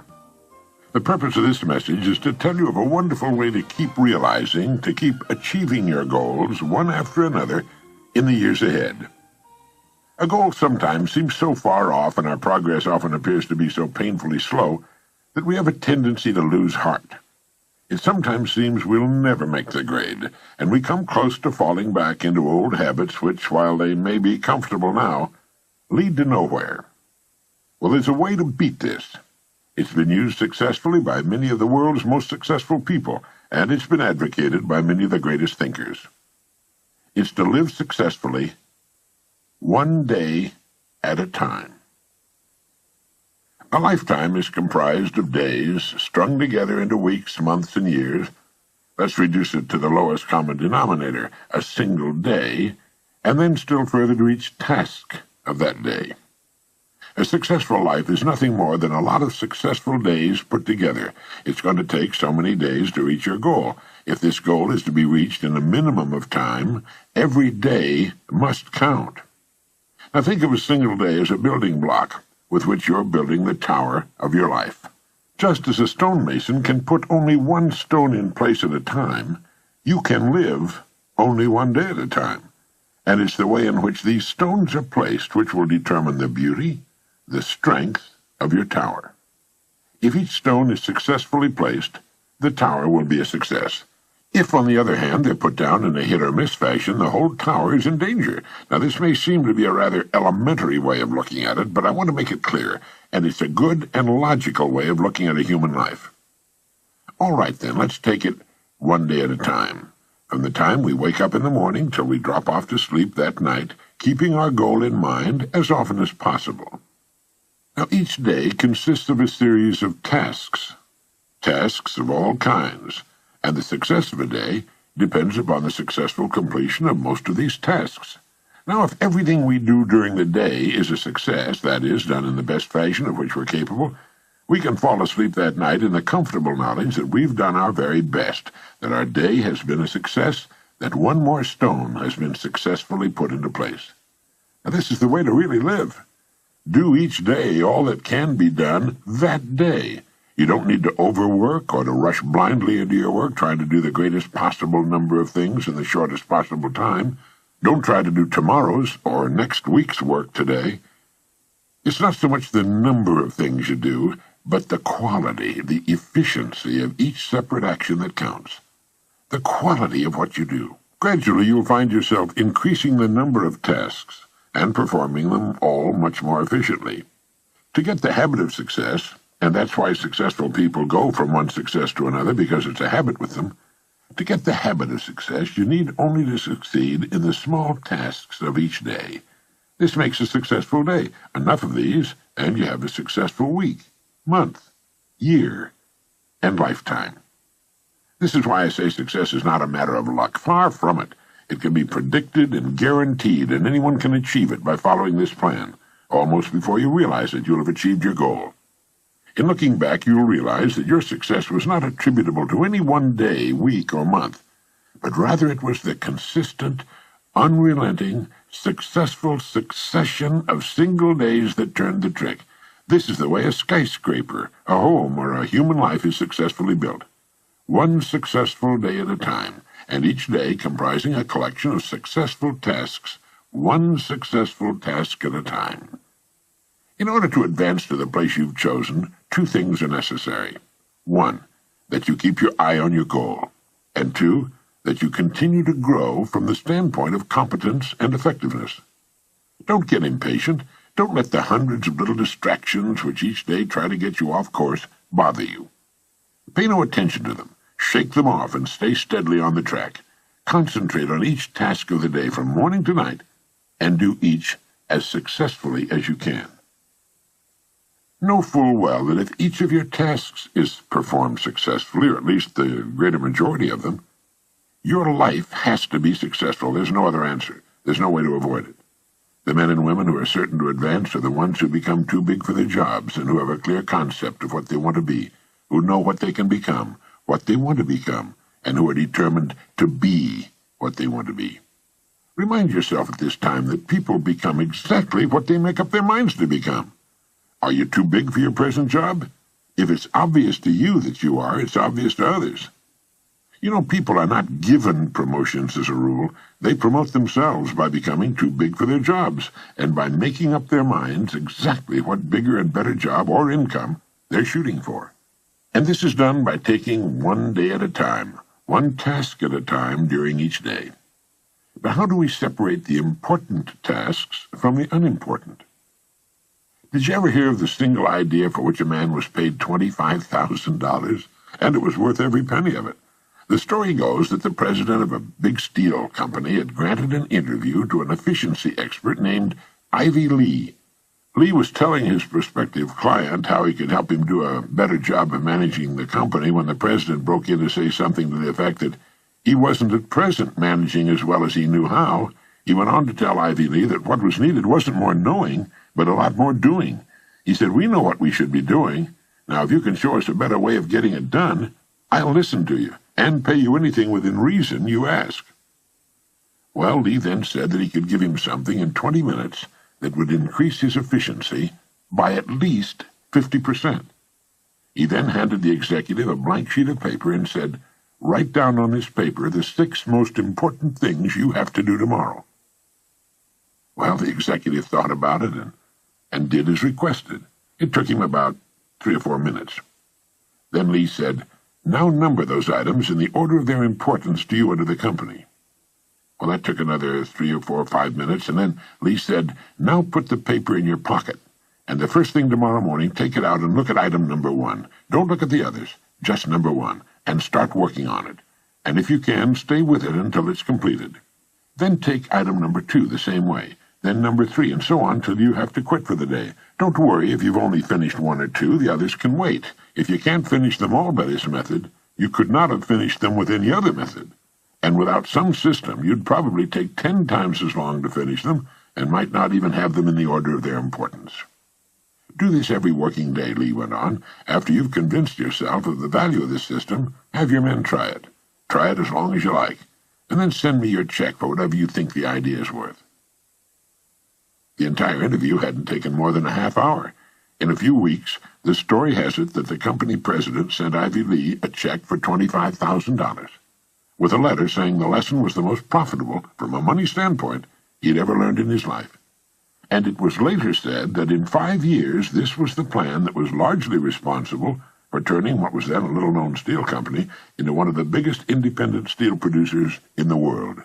One idea, the idea of taking things one at a time in their proper order, of staying with one task until it's successfully completed before going on to the next, of living one day at a time. For the next 7 days, try the $25,000 idea in your life. Tonight, write on a slip of paper the 6 most important things you have to do. Then number them in the order of their importance. And tomorrow morning, go to work on number 1. Stay with it till it's successfully completed. Then move on to number 2 and so on. When you've finished with all 6, get another piece of paper and repeat the process. You'll be astonished and delighted at the order it brings into your life, and at the rate of speed with which you'll be able to accomplish the things that need doing in the order of their importance. Now, this simple but tremendously effective method will take all the confusion out of your life. You'll never find yourself running around in circles, wondering what to do next. Remember as you do to live the best you can, one day at a time. You need not worry about tomorrow or the next day or what's going to happen at the end of the month. One day at a time, handled successfully, will carry you over every hurdle. It'll solve every problem. You can relax in the happy knowledge that successful tasks make successful days, which in turn build a successful life. This is the kind of unassailable logic no one can argue with. It will work every time, for every person.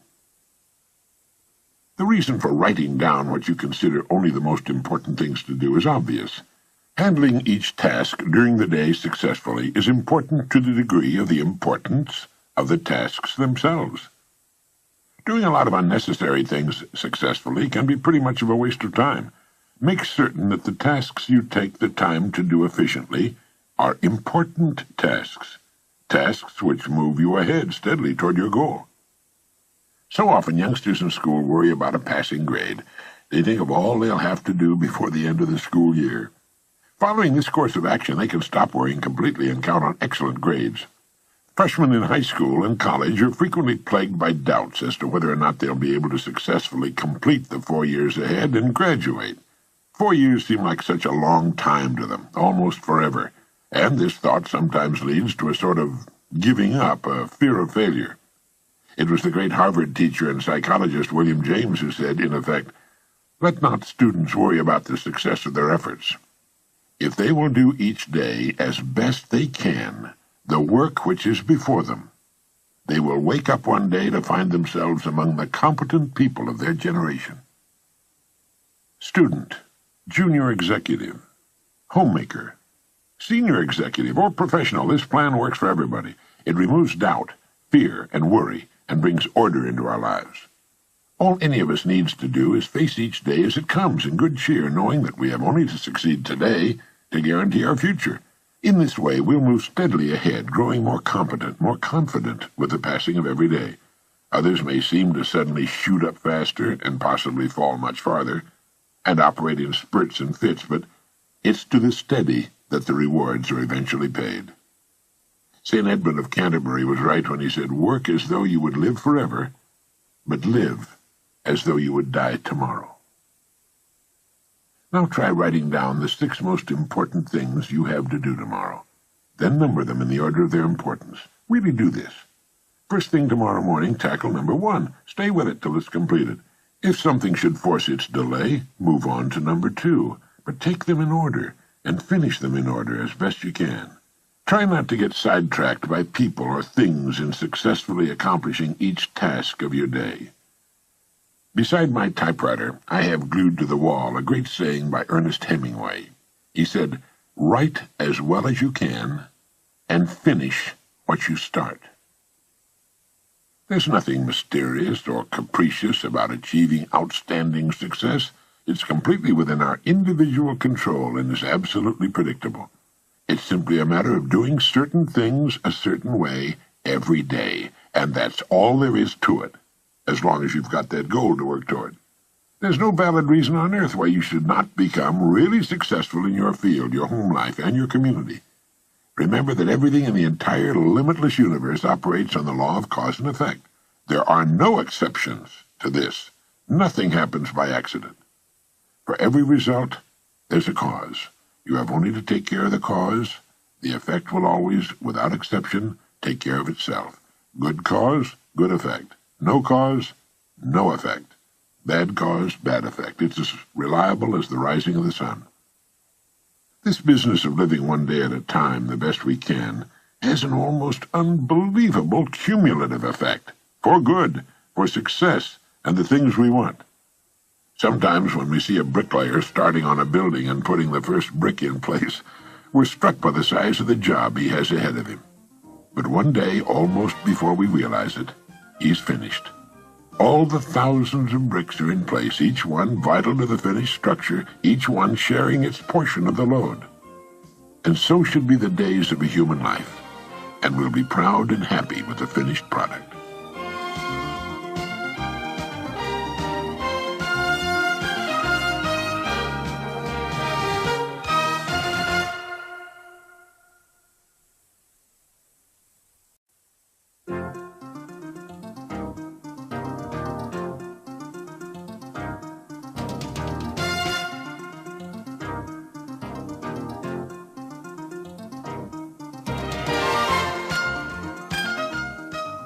All businesses, all organizations, from the smallest to the very largest, need a leader.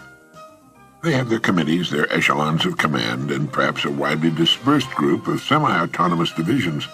But the overall company and each of its divisions must have strong and able leadership.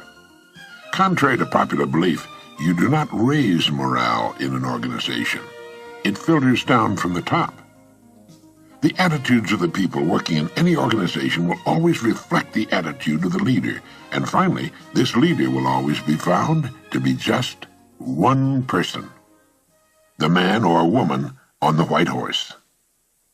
I'm sure you're aware that even the largest and oldest companies with many thousands of employees and hundreds of management people will, when they find themselves in trouble or not doing as well as they should, seek out one person and place him or her in the position of final authority. The whole company, the board of directors, and perhaps thousands of stockholders all look to this one person for leadership and success. The case of Chrysler and Lee Iacocca is an excellent example. Incidentally, we have Mr. Iacocca on a tape cassette program, and it's excellent. Wherever you find a successful, going concern, whether it's a gas station, a supermarket, a school club, PTA, or a well-organized home, you'll find behind its success an outstanding leader. This is the most valuable person in society. In industry, he or she makes the wheels turn, the entire economy work. This is the person who's been responsible for the growth of nations and their position in the world. The employer of millions, the dreamer, the planner, and a clock to him or her is something that other people watch. You'll find this person working early and late, and when not working, he or she is usually thinking and planning. Way back during the Depression of the 1930s, the phrase most often heard by employers was, "I'll do anything. Just give me a job." Millions were unemployed. Thousands of business firms had closed their doors, and outside employment offices long lines of people stood waiting for any kind of work. It was during this time in Long Beach, California, crowded to overflowing with thousands who had migrated there looking for work, when there wasn't enough work to go around for the permanent residents, it seemed, that a friend of mine made an interesting discovery. He found that he could go to work almost anywhere he chose. Now, amazing as this may sound, it was absolutely true. It dawned upon him one day that the business establishments of various kinds were just as anxious to succeed as were the people looking for work. The owners and managers of these businesses were worried and concerned over the hard times which had descended upon the country, and a great many of them were looking for someone to come to their aid, the person who would somehow show up and solve their business problems. But all they heard was people asking for work and saying, "I'll do anything." These people were asking for a paycheck from a company which was very likely teetering on the brink of financial ruin itself. And so signs appeared in windows all over the land reading, "No help wanted." This was a negative form of advertising, and while it kept the plaintive hordes away from the door, it also hurt business. Well, this friend of mine decided to become a part of the solution instead of a part of the problem. And his method was simple, and it worked like a charm. He selected the kind of business he felt he would like to work in, and in which he could build a career. He then devoted a month to finding out all he could about that particular business. He talked to other people in the same line. He heard their problems and what they felt was wrong. He talked for hours, asking questions, probing about what they felt was needed, and so on. He went to the public library and read everything he could find on that industry. And then he began to think of ways and means by which this business might be improved. When he was ready and finally made his call on the company for which he had decided to work, instead of asking for a job, he said to the boss something like this: "I believe I know of several ways in which your business can be greatly increased, and I'd like to talk to you about them."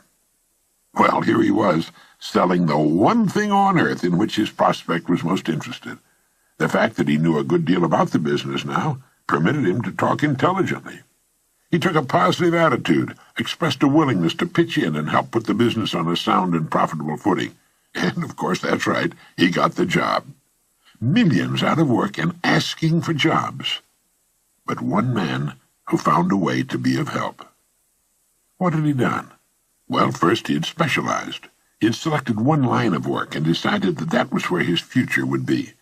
Now he had to prove himself, and he did. The jack of all trades and master of none was the man who suffered during the Depression. People who knew what they were doing and where they were going sailed through those Depression years just like a large ship sails through a storm. It wasn't as comfortable as it could have been, but at least the crossing was a success. At least they didn't founder.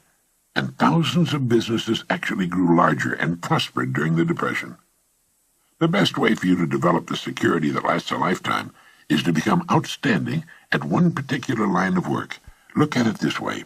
Regardless of economic ups and downs, the industry of which that line of work is a part will continue to operate. It won't shut down completely. As long as you're in the top 5% of the people in that industry, you know you'll always be in demand. You'll be wanted and needed, not just where that industry is concerned, but where you and your family are concerned also. The man or woman who becomes truly outstanding at what he or she does has the world on a string. Here's the person of confidence and peace of mind. Here's the person who's quietly aware of his or her ability and intimate knowledge of his or her job in particular industry. Here's the homemaker or student who's at the top of the group. They've got it made, and they and everybody else know it. Ask yourself this question: am I now such a person? Down deep inside, you know the answer. If you answered yes, you're among the most fortunate people and in one of the smallest and most elite groups on earth. If your answer was no, it can be turned into a yes in a surprisingly short time. The first step is to make one really big and important decision. It's a decision the great majority of people never make and suffer as a result. Failing to make this decision keeps a person from ever really getting on course or clarifying his or her goals. If you make the decision I'm now going to recommend, you can take a deep breath, give a comfortable sigh of relief, fix your eyes firmly upon your target, and go to work relaxed, comfortable, and sure in the knowledge that the success you seek will be yours. The great steel magnate Andrew Carnegie, when asked the formula for success, answered, "Put all your eggs in one basket, and then watch that basket." Let's be frankly realistic. Who gets laid off work during an economic slump?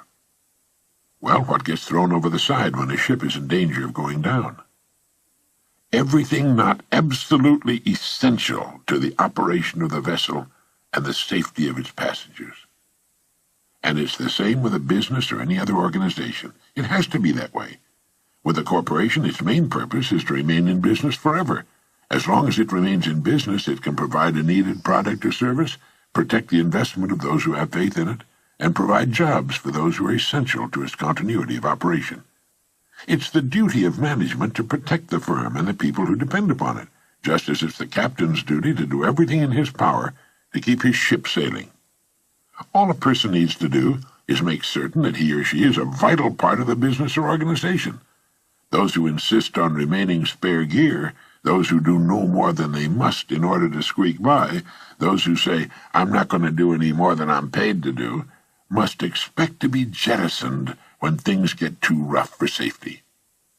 Nobody, particularly the captain, likes to see cargo thrown over the side, but if it'll help save the ship, there's nothing else to do. That's why people are laid off. It has nothing to do with management and labor relations or personalities, and in the long run it's best for everyone, since once smooth sailing has again been reached, additional employment can again be made available. So each of us must decide whether we want to be part of the cargo or a member of the crew. It's said that millions suffer today from a malady called panophobia. Panophobia means literally fear of everything. It's an uneasy feeling, a feeling of insecurity that generally manifests itself as a sort of lump of fear that settles right behind the belt buckle, especially on Sunday evenings and on Monday mornings. There's nothing you can put your finger on. It's just an apprehension, a feeling of foreboding. And this extremely unpleasant condition is said to result from the unspoken but realized fact that we're getting credit for more than we're actually doing, or that we're doing less than we could be doing.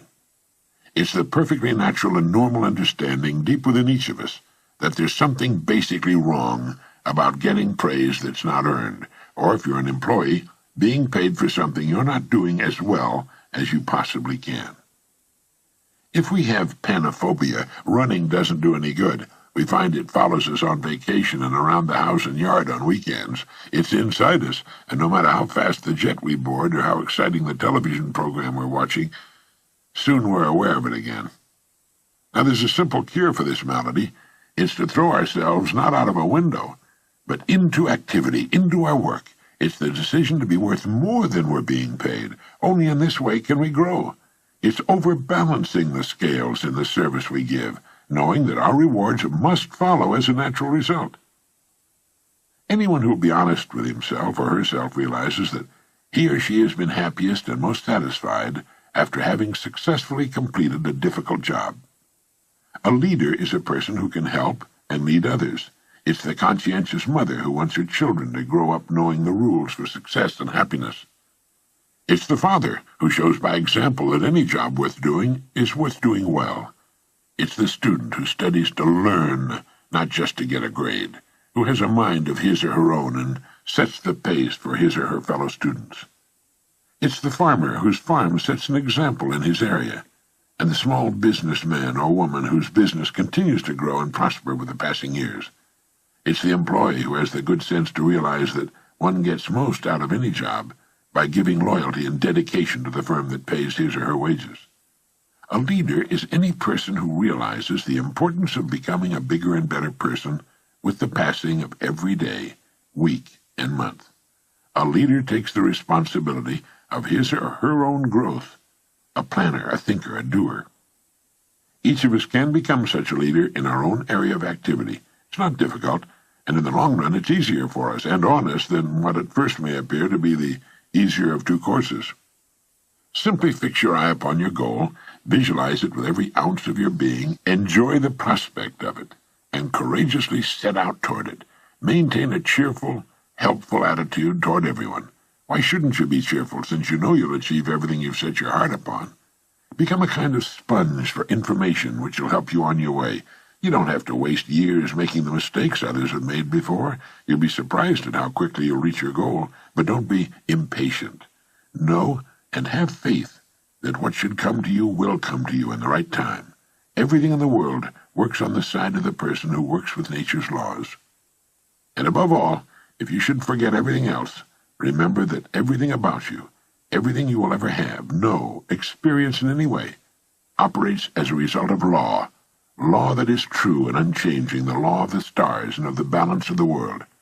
As Emerson wrote, let him learn a prudence of a higher strain.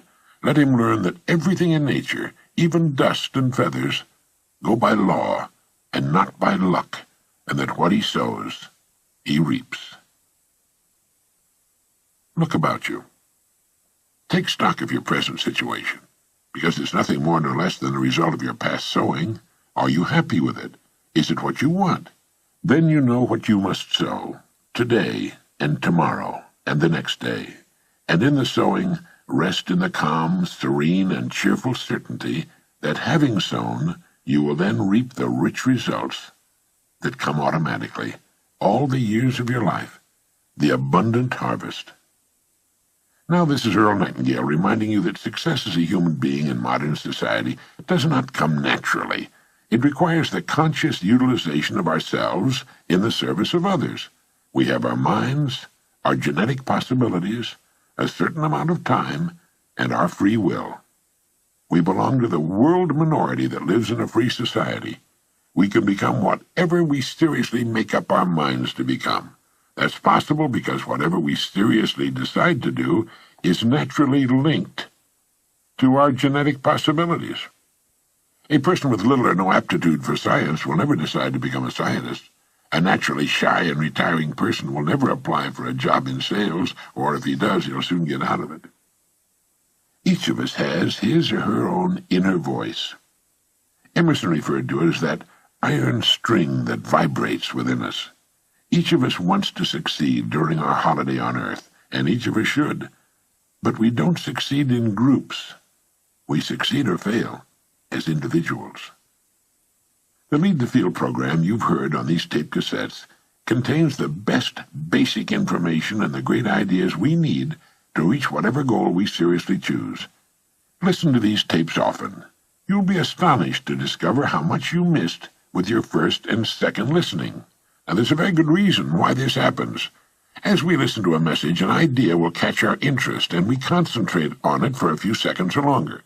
Now, while we are thus engaged, we miss what's being said during the time we're concentrating on that idea. It's like lifting the tone arm on a record. Now, the next time, we won't stop listening when that idea appears, and we will really hear, consciously for the first time, what immediately follows. Think of this program, and the other Nightingale Conant programs you order in the future, as your partners in success. You can always refer back to them. You'll find yourself delighted by the new enthusiasm and excitement you'll experience as you bring new meaning, new rewards into your life. Thank you.